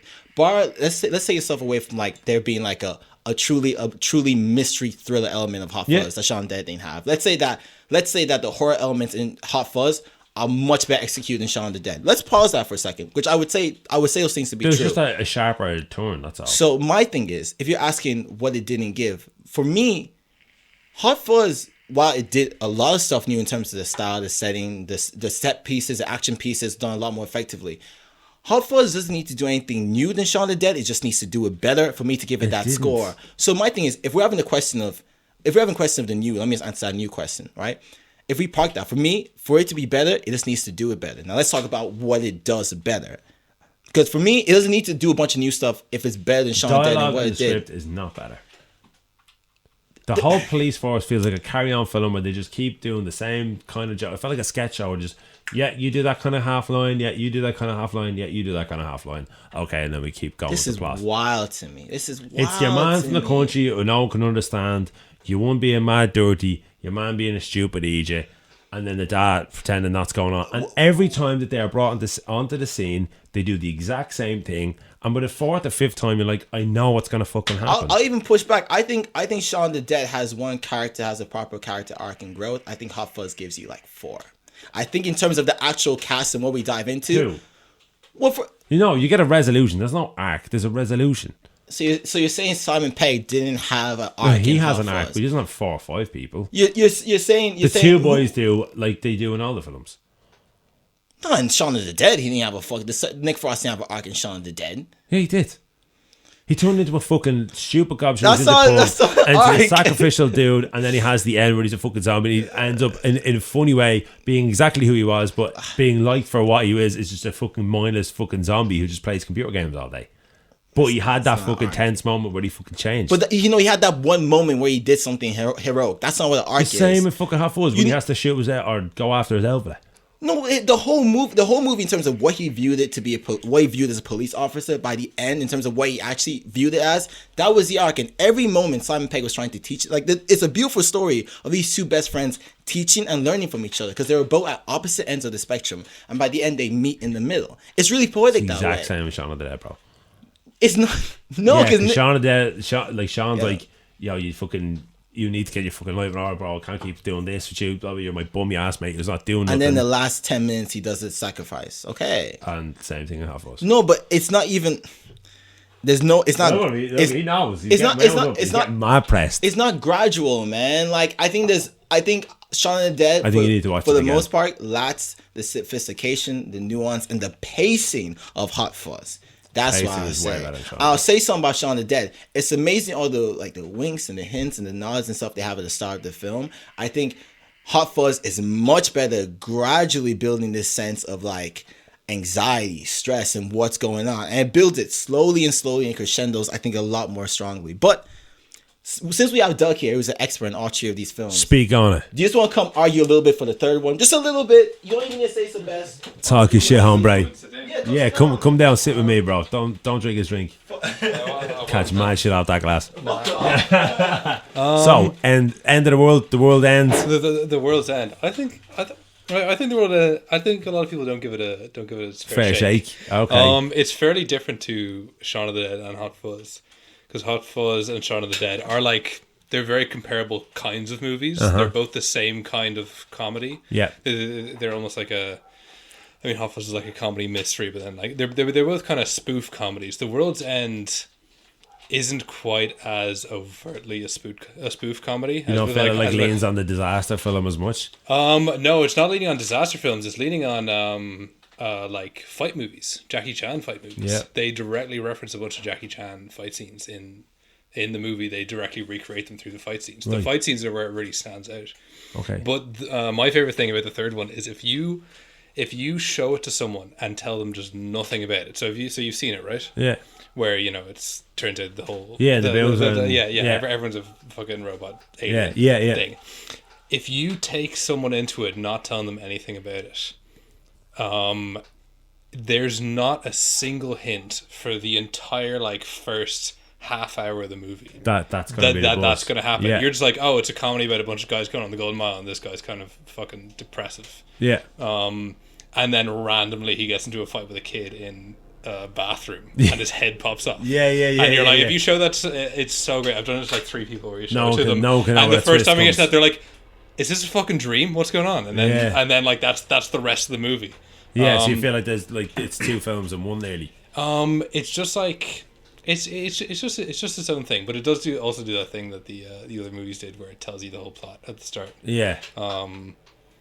Talk to me a bit about Shaun of the Dead versus Hot Fuzz. This fella, sorry, he's off camera, Here. right? Sorry, look, focus the camera there. This fella's sitting in the corner with his big mad pink sunglasses, sitting there going, talk to us more about the I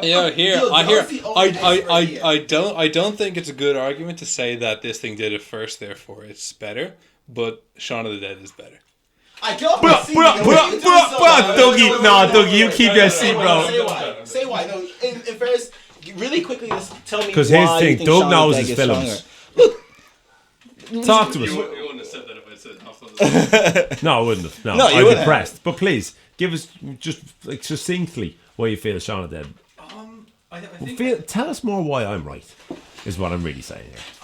things here. Tell I us fucking things. love Tell us. Hot Fuzz, but I could watch Shaun of the Dead fucking All the time. 5 times a day, every day, And still for decades, laugh. and like still find it. So you think Shaun of the Dead's funnier? They're both. Oh, it is. But the thing is, they're both fucking.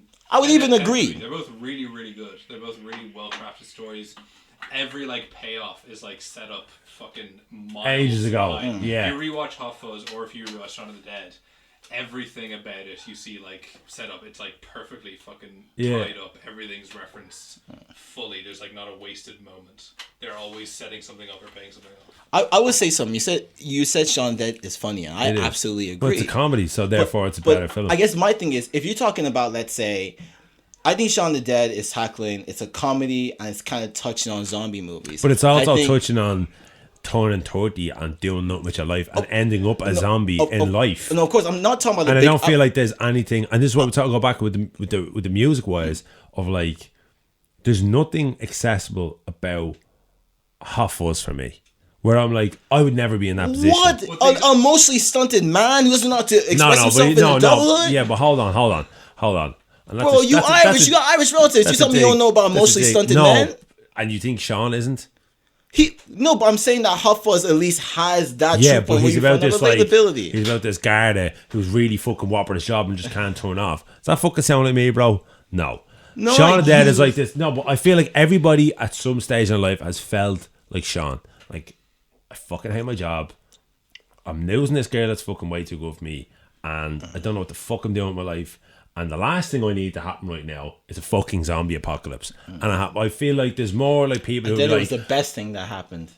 do you know what I'm saying? Full But I circle. feel like most people could see themselves in somebody in Shaun of the Dead going, yeah, I was just fucking trying to live life, and then this fucking awful shit happened.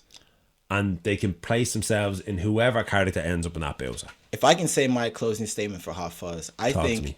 for me, if you're talking about two films that are trying to capture something, mind you, they're trying to do a lot of stuff because it's Edgar Wright. He's trying to do a lot of stuff. I think while Shaun of the Dead is hilarious, Yeah. I think Hot Fuzz better balances a comedy and capturing the actual feel of an action thriller movie. I think it does the two perfectly. I think for Shaun of the Dead, there are moments I feel sad, but let's say even a zombie movie, that tension to me is never really there the same way that Hot Fuzz gets it there and brings you back there. Hot Fuzz does it on multiple occasions. Did you watch a lot of zombie films growing up? I watch a few, yeah. Once again, I am pussy. Let me just stress this out. I watch a zombie movie once. I might not reload it a bunch of times. Yeah. But from that, that's even me because I know when I'm easily scared. I'm easily tense. Yeah. So for me, I feel like Hot Fuzz better, not spoofs, but better. I pays homage Yeah. to the like action thriller than Shaun of the Dead ever does to a zombie movie. I guess that's my Okay, final I would thing. disagree. Okay. That's my closing statement. I We'll disagree. see what the streets say. We'll see what the streets say. But I feel Right. like I already have two against me. Adam, do you? Shaun of the Dead. Yes, Okay. brother! Come on! Okay. Fan favourite over here. My- Call of Duty, Shaun of the Dead. My chances They are love looking Jay-Z. good. Absolutely, let's go. No, you said Kanye, right? He's a producer. Yeah. Yeah. All right, yeah. Jamaica? Yeah. Yeah. Well, listen, you can't win them all. Let's get into the fucking story, man. What Yeah. time are we at? Long thing, brother. This is actually a long 90. story. That's only an hour and a half. We did like 2 last time. Yeah, give me No, the long this is story. a long story There's plenty for of me. time. I have a glass Okay. of whiskey here. Great, beautiful blended Dubliner whiskey. Yo, you want that voiceover back? You know, for bro, real. I'm telling you now. For This is real, I'm for just real. literally making my own like clip. You know what I mean? I'm doing my own shorts here. Dubliner whiskey, So smooth blend with great stories. Please, sorry, go on. what'll become important to the story later. And I'm gonna say now out straight. I'm going to flag what my end is going to be. You know, real Edgar Wright shit. Oh, this fella. I love it, though. Real I hot do. fuzz shit.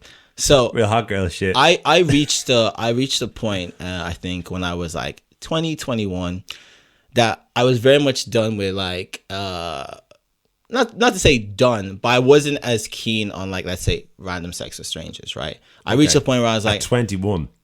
21. One or two. I think one or two experiences that just kind of made me be like, I actually don't need to be. Mind you, it's not You know what? I'm about to raise my eyebrows. I'm going to keep them down. Your own pace is your own pace. For I'm sure. sorry. I just find it unrelatable. Please go That's ahead. totally fair. Mind you, 21, I was only hitting second gear. let But please. let me stress something. Well, yeah, 21, 22. But let me stress two things. First of all, I'd still, do it. Like it just I wouldn't be as keen and then secondly, I think I just had a phase in like college where I was like, oh, I'm about it. See, I didn't have that. I think that's why. Yeah. And so it went to like truly like if I can be real, like just Go whatever explore personal. yourself and do what you want. Yeah. I legit was like, let's say I was like a virgin until I was like 18. Mm-hmm. Then like by 19 it was very low. Then like 20, 21 it was like zzz, and then it went back to like cool out. So I had like I think that would be Yeah. the story for a lot of people. Not me, mind you.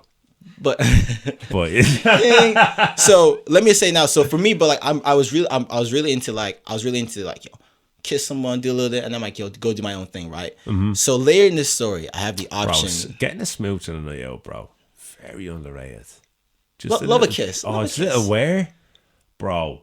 It's mad righty. Such a vibe, man. Such a vibe. So in this story later, I'll have the option of doing the having sex with someone thing, or doing a simple Like a kiss thing. Goosebumps, choose your own adventure. And I should have done the sex thing. Turn to age 24 Yo. to end up in a random house in your socks in Inchicore. Honestly, I should have done. Or at 48 to just kiss and get another drink from a bar. So Just making regular choices in life. Like your own choose your own Bro, out straight. My life is a Goosebumps choose your own adventure. Out straight. Every day I'm just choosing a page. Excuse me for interrupting your story. no Please worries. continue. It's you're absolutely right though. It's a choose your own adventure. Let's start on page one. Page one. Aye. The boys ask if we'll go to Croatia on holidays. Croat hideout? No. Just Croatia. So we were going. They want to go to Split for a couple of days and go to Hvar, right? Split is where they did all the Game of Thrones stuff, like the. Sorry, the place is called Split. Yeah, it's called Split. Right. Sorry, I thought you meant the lads were going to split and go somewhere else. Sorry. No, yeah, it's I've called never Split. been to Croatia. I've known nothing about Croatia's great football team. Croatia is great because it's like it doesn't know if it wants to be Italy Mediterranean? or Spain. It doesn't know yet. Or East European. So they're like Yeah. they're trying to figure out like, are we Italy or are we Spain? Any Croatians listen to this? I could be very wrong. Correct me, I guess. Probably are. I'll listen to it. But that's the vibe I got. So page one, the boys say they want to go to Croatia on a holiday. I agree. We get over there, right? We're in Split for a couple of days. Split's great because it's like a city proper, you know. We're near the water, but like it's a not European too mad. city. Hanging around, having a couple of drinks. We had a bit of trouble again, like when we landed, in terms of the two of the boys being very drunk. But it's all around Look, it's a boys' holiday. fine holiday. Yeah. There's going to be at least one of us who are like, My oh, thing, my Declan's thing. having a nightmare. Go on. Then after a couple of days, we head off to Split, right?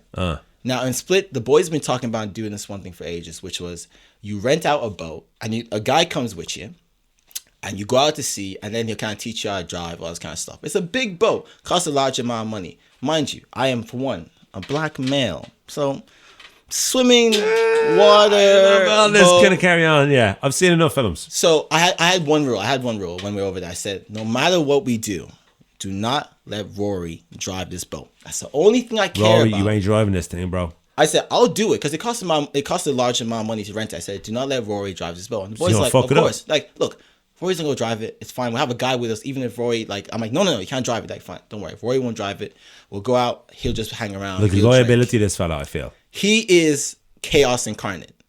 Like, Oh, everyone we should has go that drink one with him friend. soon. He's in Australia now, destroying their country. But everyone has Good that for one him. friend Good for him. who is just a disaster. Like, amazing dude. Yeah. Nicest But, like, guy on I the know. planet. Every time you go out, there's always that one guy you're like, keep an eye on that now. Chaos. I'll be pulling him out of a smoking Chaos. area of fucking brawl. So now the boys, me and let's say one or two of the lads, are a bit like, we're a bit jumpy about the whole kind of boat thing and like how it's going, because we know like our friends, we know how the group is, and we know we're not the most sensible abroad. By we, I mean Rory and Sean.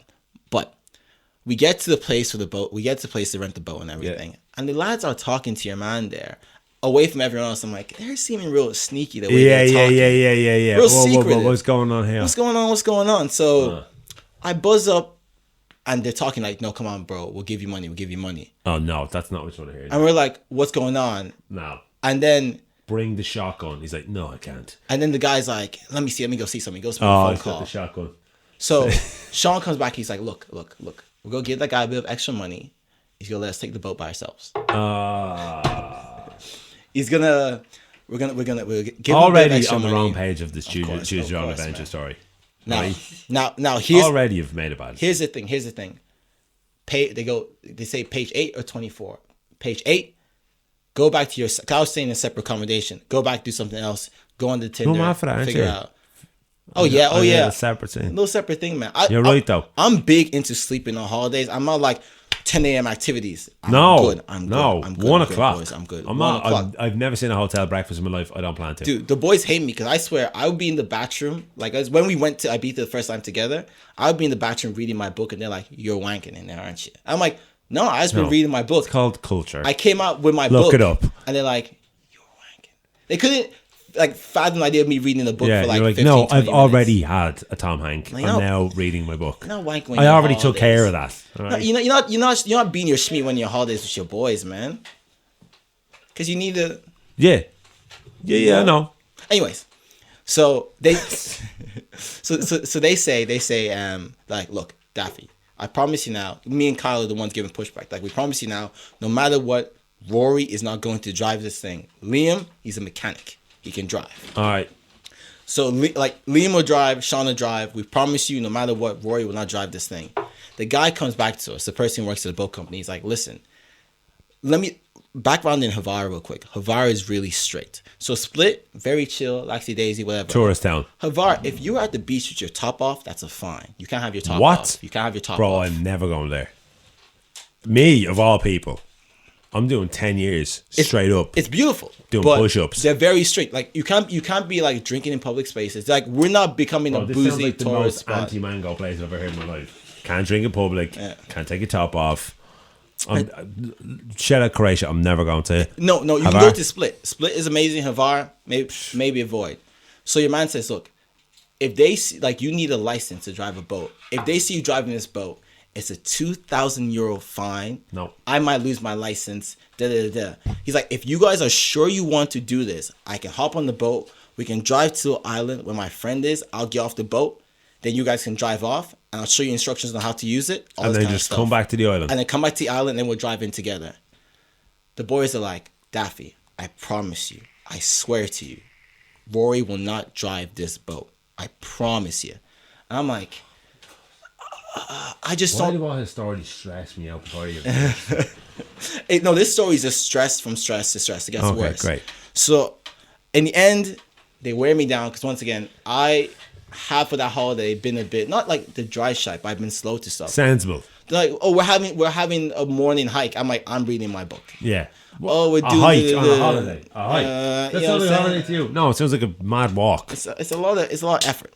So we go to the island and he's teaching everyone a little bit on how to drive the boat, all this kind of shit, giving us some warnings. So handy. Yeah. He's telling us about little stuff like there's an island over there, about a couple kilometers they're doing a party, there's an island over there, all this kind of stuff. And he's teaching us how to the main thing is how to kind of drop anchor and park the motherfucker. Park it. That's a big thing. Yeah, everyone can drive it. Now everyone's paying attention. And I'm looking at Rory paying attention. I'm looking at him like, you're not driving this right. You guys have promised me one thing. He's not touching the wheel of Mind this you, thing. I can't swim strong. If I get out in the sea without a life jacket, I'm sinking. I'm dying. You know what I'm saying? So I'm like, we cannot. If we capsize, I think you guys can swim to safety. I will perish. I will perish. So we get on the boat. My life jacket strapped on. Not taking any chances. Everyone's there chilling. Yeah, you don't even want lackadaisy. someone to brush off you. No. If I fall off this thing, whew, I'm buoyant. are there sharks in Croatia? I don't know. I don't have a fucking Don't want to clue. find out, bro. So we're out there driving, spinning about. You know what? We're having a good time. Yeah. At one point, we're truly so far out into sea, we can't see nothing. You know what I'm saying? Never a good sign. But you have your phone. You're using Google Maps to navigate the sea to different islands. It's fucking mad. Okay. No supervision. And this isn't a little rinky-dinky speedboat. It's a proper ting. boat. It's a ting. It's a bit big. We go to the island. We have a couple of drinks. They have they have wine with all this kind of stuff. I'm just noticing we're all drinking. No one's... Driving the boat? No. We get off. We park the motherfucker. It's really easy to park there. They park it for you. Kind Okay. of pull you in. Yeah. We have a couple of drinks. Come back to the boat. We go on to sea. We're drinking all this kind of stuff. And we're drinking. Something occurs to me. Can you drive a boat? Is Yes. that something that's legal? Because you think you can't hit another boat, right? So it's like you're not gonna crash. It's like you'd be fucking hard pressed to crash a boat into another boat. You Yeah. see it coming. It's like smoking in a doorway. You probably shouldn't, but who's really going to give out? So we're drinking. At one point, now I'm very tired. I'm very drunk. Especially I've been drinking wine. Wine puts me out like a baby. Man, puts me out like a baby. So I fall asleep on the boat. I might even get pictures to insert because I think it's a real funny picture they took of me just dead on this boat. Bro, I hate sleeping on boats drunk. Because you're sitting there like that and you're waving. Oy. And it's funny because in that kind of heat as well, you feel the sun Drunker. fighting against your melanin. It's like, I want to burn you so bad. Let me burn you so bad. And it just can't. But I woke up not sunburned, but I was like, if I was not Me. black, I would be destroyed. If you were if I me, was mango, Tomato. it's Lobster. over, man. Lobster bisque. Yeah. Whip it. Done. But I woke up. Who's driving the boat? Motherfucking Rory. This I motherfucker. had one rule. Don't let One Rory drive rule, the boat. lads. Mind you, we have to return this boat soon now. And Rory's driving Safe it. and sound. And Rory's probably, in many ways, because we're all a bit tipsy, but Rory's probably the most capable drunk because he's usually just the most drunk. Yeah. It's Rory only He's kind just of drunk is us Wasted. sober, All right, okay. Because everyone, him pissed is us kind of drunk. He's just very good at navigating drunk. He's like, don't worry about it. But we'll go stop at that island there, and we'll go like, we're gonna get a couple more drinks, and we'll go return the boat and go on the sesh. We get up to like this like kind of. So you just let Rory talk you into this? The boys are like, Daffy, relax. Me and Kyle are there. Stush. And the lads are like, it's grand. It's not. Any uncle isn't this. It's not. Just keep an eye out. Don't take your eye off the ball. Sometimes it is grand, but when the lads are out, don't be worrying, and they're all pissed. Go on. So we instead of going straight back to the place where we can like drop the boat and go on with our life, because mind you, the whole time we're looking around like, if we see the sea police, we are finished. We are finished, because we're saying 2 G's between 6 of us. It's a lot of money still. Yeah. That's the rest of my holiday money. Like, these guys, they brought a lot more than me. I have nothing. I'm eating air, drinking air for the rest of this trip. You know? Sleeping for dinner. I'm done. So we're looking around real tense, because the closer you get to the main dock, the more sea police are whipping about. Of course. And they stop people based on how you look, if you look like you have a license. Because they're not stopping everybody, mind you now. But they seem, these guys are doing a lot of bit drunk too paddies fast. on a boat. Yeah. So whoop, whoop. we're all like sitting down, being real responsible. Roy's like, one detour, let's go. There's a bar there. It's like a bar built into like a hill. Okay. A little like rocky, like almost like a James Bond villain shit. It's like a fucking house inside a mountain type of shit, right? I'm into it. So we get there, and it's like, we're pulling up. And your man told us, and this is the thing I remember now. He was like, when you're parking the boat, don't get too close to shore, because there's rocks. You might not see the rocks, but there's rocks under there. All we hear is, No. I'm like, yo. Rory, you I'm like, motherfucker. no. And then we're stuck. And it's like, what's going on? We're like, oh, what the fuck's going on? We can't park this thing. And let's say stop driving, because the water is pushing us back in. So again, I'm like, if we puncture this boat, forget a 2,000 euro fine. You're paying for the boat. We're fucked. Like, that's it, done. And me and Kyle are pissed. We're like, we're not paying for this. Cent. We said one thing: don't let Rory drive this. Don't let Rory drive this. This is Don't on let Rory now, drive I feel. this. You guys let him drive this. So we're all embarrassed. There's people at the bar looking at us like, you fucking idiots. What are you doing? Someone had to come down, jump into the water, push us away, get on the boat, drive us out, and then jumped out like, get the fuck away from this bar. You're not happening here. Yeah. So everything's a little bit tense. We had a bit of an argument. Now Sean and Rory, they're like, look, water's not coming into the boat. They tell us fucking gas, right? Water's not coming in. Handy dandy. Thought it was a dent. Yeah, it's fine. We managed to get back into shore without issue. We see your man. Give the boat over. We're like, don't check the underside of that boat. Yeah, We just say less. We left it. Then the boys, because we had a bit of argument when this kind of like thing happened. The boat scratching, screeching. It, you know, we went for dinner. Everyone's a little bit tense with each other. Of course. And I say, being me, I'm like, I want to go on the session tonight. I want to go out. I want to go on the madness. Mind you, the boys have been doing hikes. The boys have been really active, doing a bunch of shit. They're like, no, I know. But one person said they'll go with me. Rory's like, I'll go with you. Fucking Rory fella. Now, this is turned to page 60. In reality, my options were page 60 or page 1.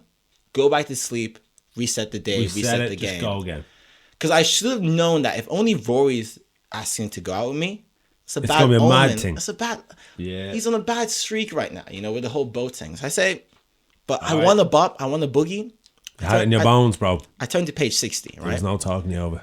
So there is this Whopper nightclub in Havar, right? But the only way to get over there, you have to take you legit pay for a ticket, and you take a little boat out. They do trips back and forth, back and forth, back and forth. Yeah, It's like a tiny island that's just a nightclub. That's all the island is.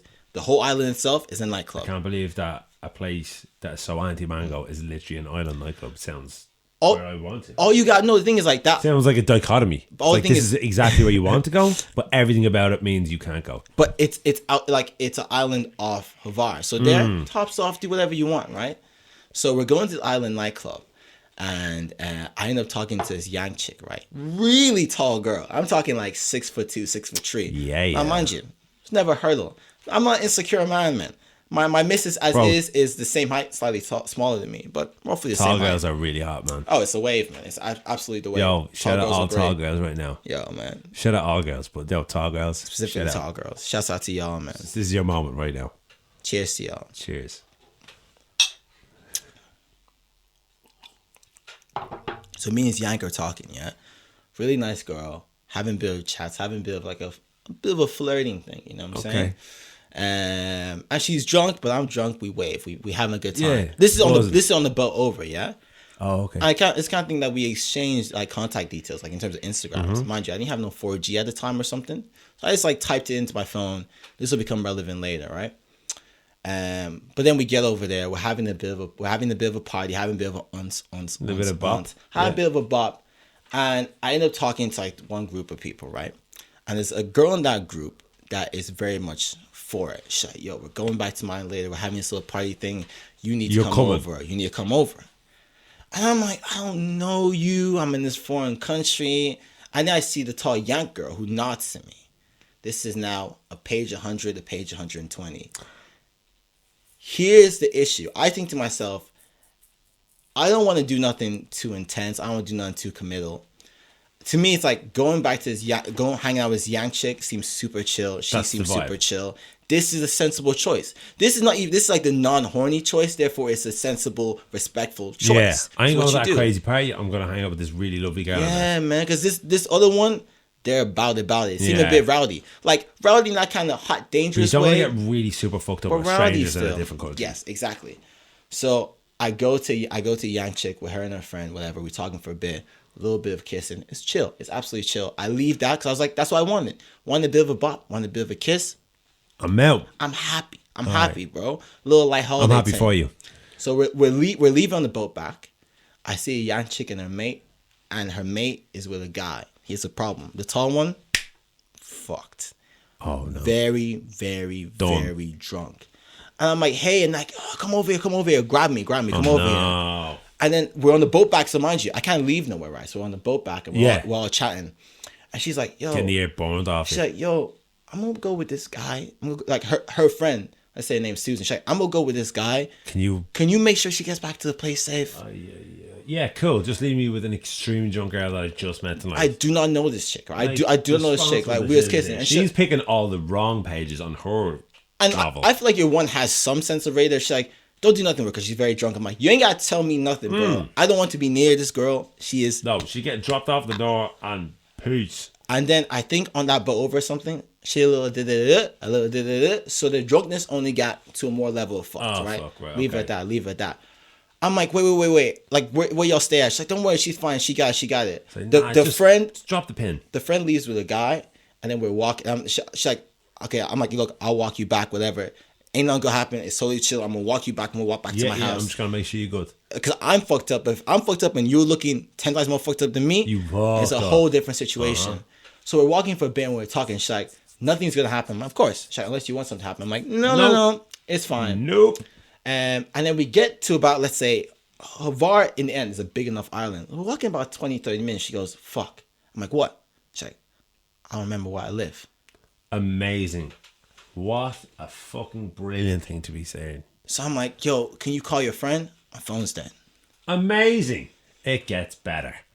So I'm like, do you have an idea where you live? And she's like, no, not really, man. She's really fucked up. She's like, Yeah. No, leave me. She's turbo. She's like, leave me, I'll go find it. I'm like, No. I can't leave No. you in this situation. I'm Yeah. like, look, we looked around for a bit. I'm like, listen, if you come back to mine, ain't nothing gonna happen. I'm gonna sleep on the floor. You can have the bed. It's all It's all kosher. I'm just saying, leaving you out in the street Nah. like that, man. That's fucking. In fairness to the girl, she got even though she's fucked up, she has good enough sensibilities to be like, in my own place where my friends are, if shit goes south, it's safe. Yeah. You are a complete stranger. Yeah. I can't go back to your place in this state. She's absolutely correct in terms of like, I could have been any sort of fucking fella. Fair. So I'm like, okay, let's walk around for a bit. Let's try to figure out. Let's get some water. We get water. We get coffee. We are walking around Havar for 2 hours. 2 hours. The guy just wanted to go out for a drink. Chaperone and some drunk yank. Rory's already gone off. This is why with you don't some like mod. yanks, isn't Rory's it? already disappeared doing his own madness with some mod. Rory has his top off. Having a fucking great covered time. in Dayglow playing, fucking getting his ears licked by some fucking I'll show Croatian you a board. picture of him and you'll be like, that's a Rory. That's him. Yeah. You're perfectly capturing his Bro, essence. lads called Rory who are about it are just way more about it, aren't they? Everyone knows a mad spicy Rory, don't they? There's just something about laming your kid Rory. He's just going to end up a mad absolute goer. It's a must, man. So, we're, it's late now. I'm tired. I'm a bit annoyed. She's still up. She's still up in the stuck, you know? Yeah. Now these group of lads are walking by, right? Can't see anything wrong gonna happen here. And they say something to her. I don't necessarily hear it. It's like 6 fellas. They say something to her, and I'm walking. I'm like, please, please listen. Even now, like I always say, She's not even my girl to defend. That's what's up. I always say to Abby, look, if I ever get my ass beat in front of you because of you, we must break up. You know what I'm saying? If you see niggas bust my shit up, what? Yo, we can't stay together, bro. Nah. If I get beat up defending your honor, you ain't gonna respect me no more. Bro, she respects you even more. If your girl sees you get the beats, beats. I depend how bad the ass kick is, but if somebody said something wild to my missus, and I go up, I'm like, what the fuck? And we get the hands going, right? Yeah. Your man gets it better than me. No, Michael, you're imagining a decision fight where it's like you lost, but it was debatable. I'm talking about you. Like sleep. I mean, like if your man fucking cocked the head off me, but at the same time, she knew if somebody's gonna say something in the street, I don't have a dude who won't do nothing. Yeah. But she just hopefully wouldn't put you not. She'll respect me going up and be like, no, he at least didn't stand for that shit. Yeah. Because a dude who does nothing and just lets that shit happen, that's worse. No, if I didn't say anything, that is grounds to broken up. No, your man's just a better fighter with a better mouth. No, but I would hope. Am I wrong? I would hope my girl just wouldn't tell me. If I was like, let's say, you got to make it up. Motherfucker, a big Bro, like I would maybe like fella. the next week start a fight with a dude I know I can take. Just like, by the way, What did you say? yeah. Just bumping into this You look at 5'3" me young fella funny, like, bro. oh, you got a fresh fella here. Yeah, no. In front of my girl, you trying to get fresh in front of my girl? No, bro, I'd be like fucking on back in that place. No, because what? Give a No, fuck. Sick fella, just elbows and knees all over the shop. No, but peep this, man. You guys having a fight, right? And you're like, you can't disrespect me like that. You're like, she's like, I'll call them niggas who gave you the beat. I'll call them back to finish the job. It's like, whoa. No, if a girl brings that back up, God. then she's the problem, bro. You were trying to do a nice thing if she throws it back in your face. That's a toxic trait. Man, That's be a like toxic that. trait in my eyes. This is toxic. Anyway, sorry. So these guys say something. I'm like, listen. No. Listen, random. How wild was it? I didn't hear it. But That's the worst. I assume there's 6 of them. It's like 5 a.m. in a foreign country. We're both foreigners This had here. some mad spicy shit to It's that like, woman. it's like, look, you know I can't fight all these dudes. Mm-hmm. Let's just leave. So we're walking on. She's like, what did you say? Turns around. I'm like, what she gonna do? What she gonna do? What? Slaps the fella. Yes. Right. As she should, just not around me when I'm in danger. Yeah. Because now it's a thing of, this dude looks like he's about to punch her. He doesn't like he's gonna be a Can gentleman. I ask, right? Yeah. Just about this American girl. Yeah. Where do you feel like she was from, kind of America-wise? She was Chicago, so she's a bit rowdy. Okay, but was she like a street Chicago girl? Was she like suburban? I think Chicago girl. she was faux street, as in like from the city, but not a part of the city that's about it. But Okay. you're on foreign holidays, so She's they leaning think on it. they're about it, leaning on it. Okay. Plus, you're 6'3", so you can beat up most girls probably. You know what I'm saying? True like, this. I'm just like, a point to me is that, like, I always say, like, because sometimes women may not understand that, like, the threat of violence is everyday present in a man's life. Anything can happen. I could just bump into a dude outside McDonald's and it's hands. Wait, He assumes that we could do shit like that. Wait. And if a girl mouths off knowing that she can't, like, because you can't hit women, let me don't give, put me in that position. Yo, let me give some nuance here, because I think women and men both live with the threat of violence constantly. It's just different kinds of violence. 100%. And you're right. You're right to pull that. But I mean, like, a fair one fight. You know that way where, like, a dude, like, in a shop or, like, outside, like, kind of, like, just go up and start punching the board and all that. Like, most dudes won't do it because it's just ingrained in all of us that, like, you just don't do that and people shit. won't just let you. Usually, won't let you just do it in front Do of them. that Like, shit.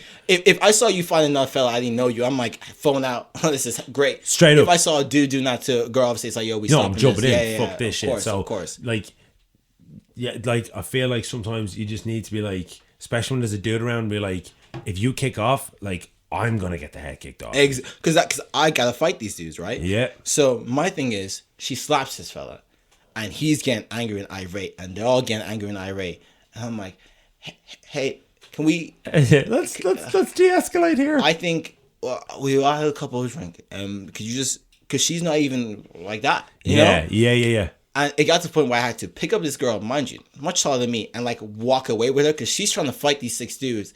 I'm like, I'll give her this though. She got heart. no, listen, 6 she's dudes, and she just goes. She got mad hard, just straight up being like, nah. I bet she was the big mouthy when she slapped as well. Oh yeah, that was Mad the one. respect for this boy, Yo, she straight slapped. up. She slapped who she needed to slap. You know what I'm Straight saying? up. Oh, it was the top boy. Shut your man.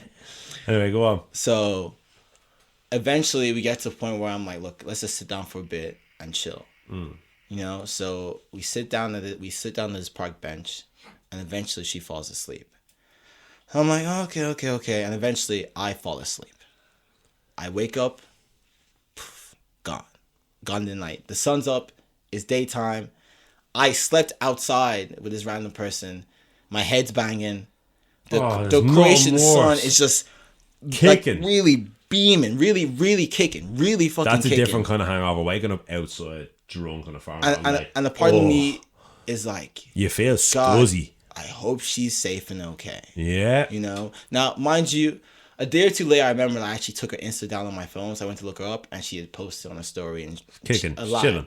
But the way it was going, I was like, this girl might truly be dead or might have jumped in the sea or whatever. So for like half a day, I was with mad guilt. But I think that's just a story of how when you're choosing your own adventure, never go where Rory goes.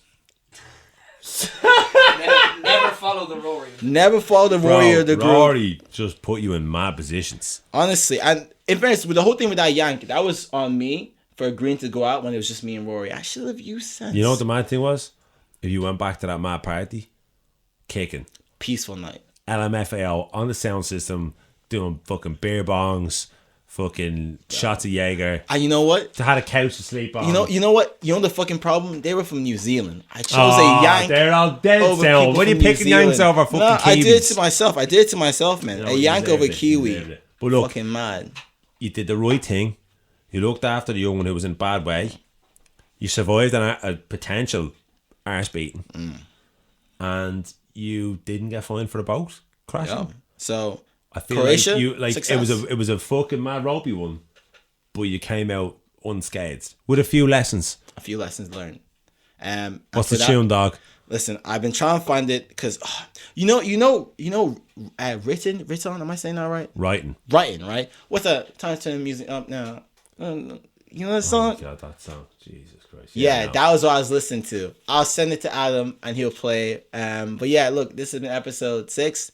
Hope you guys enjoyed it. Peace. Good luck.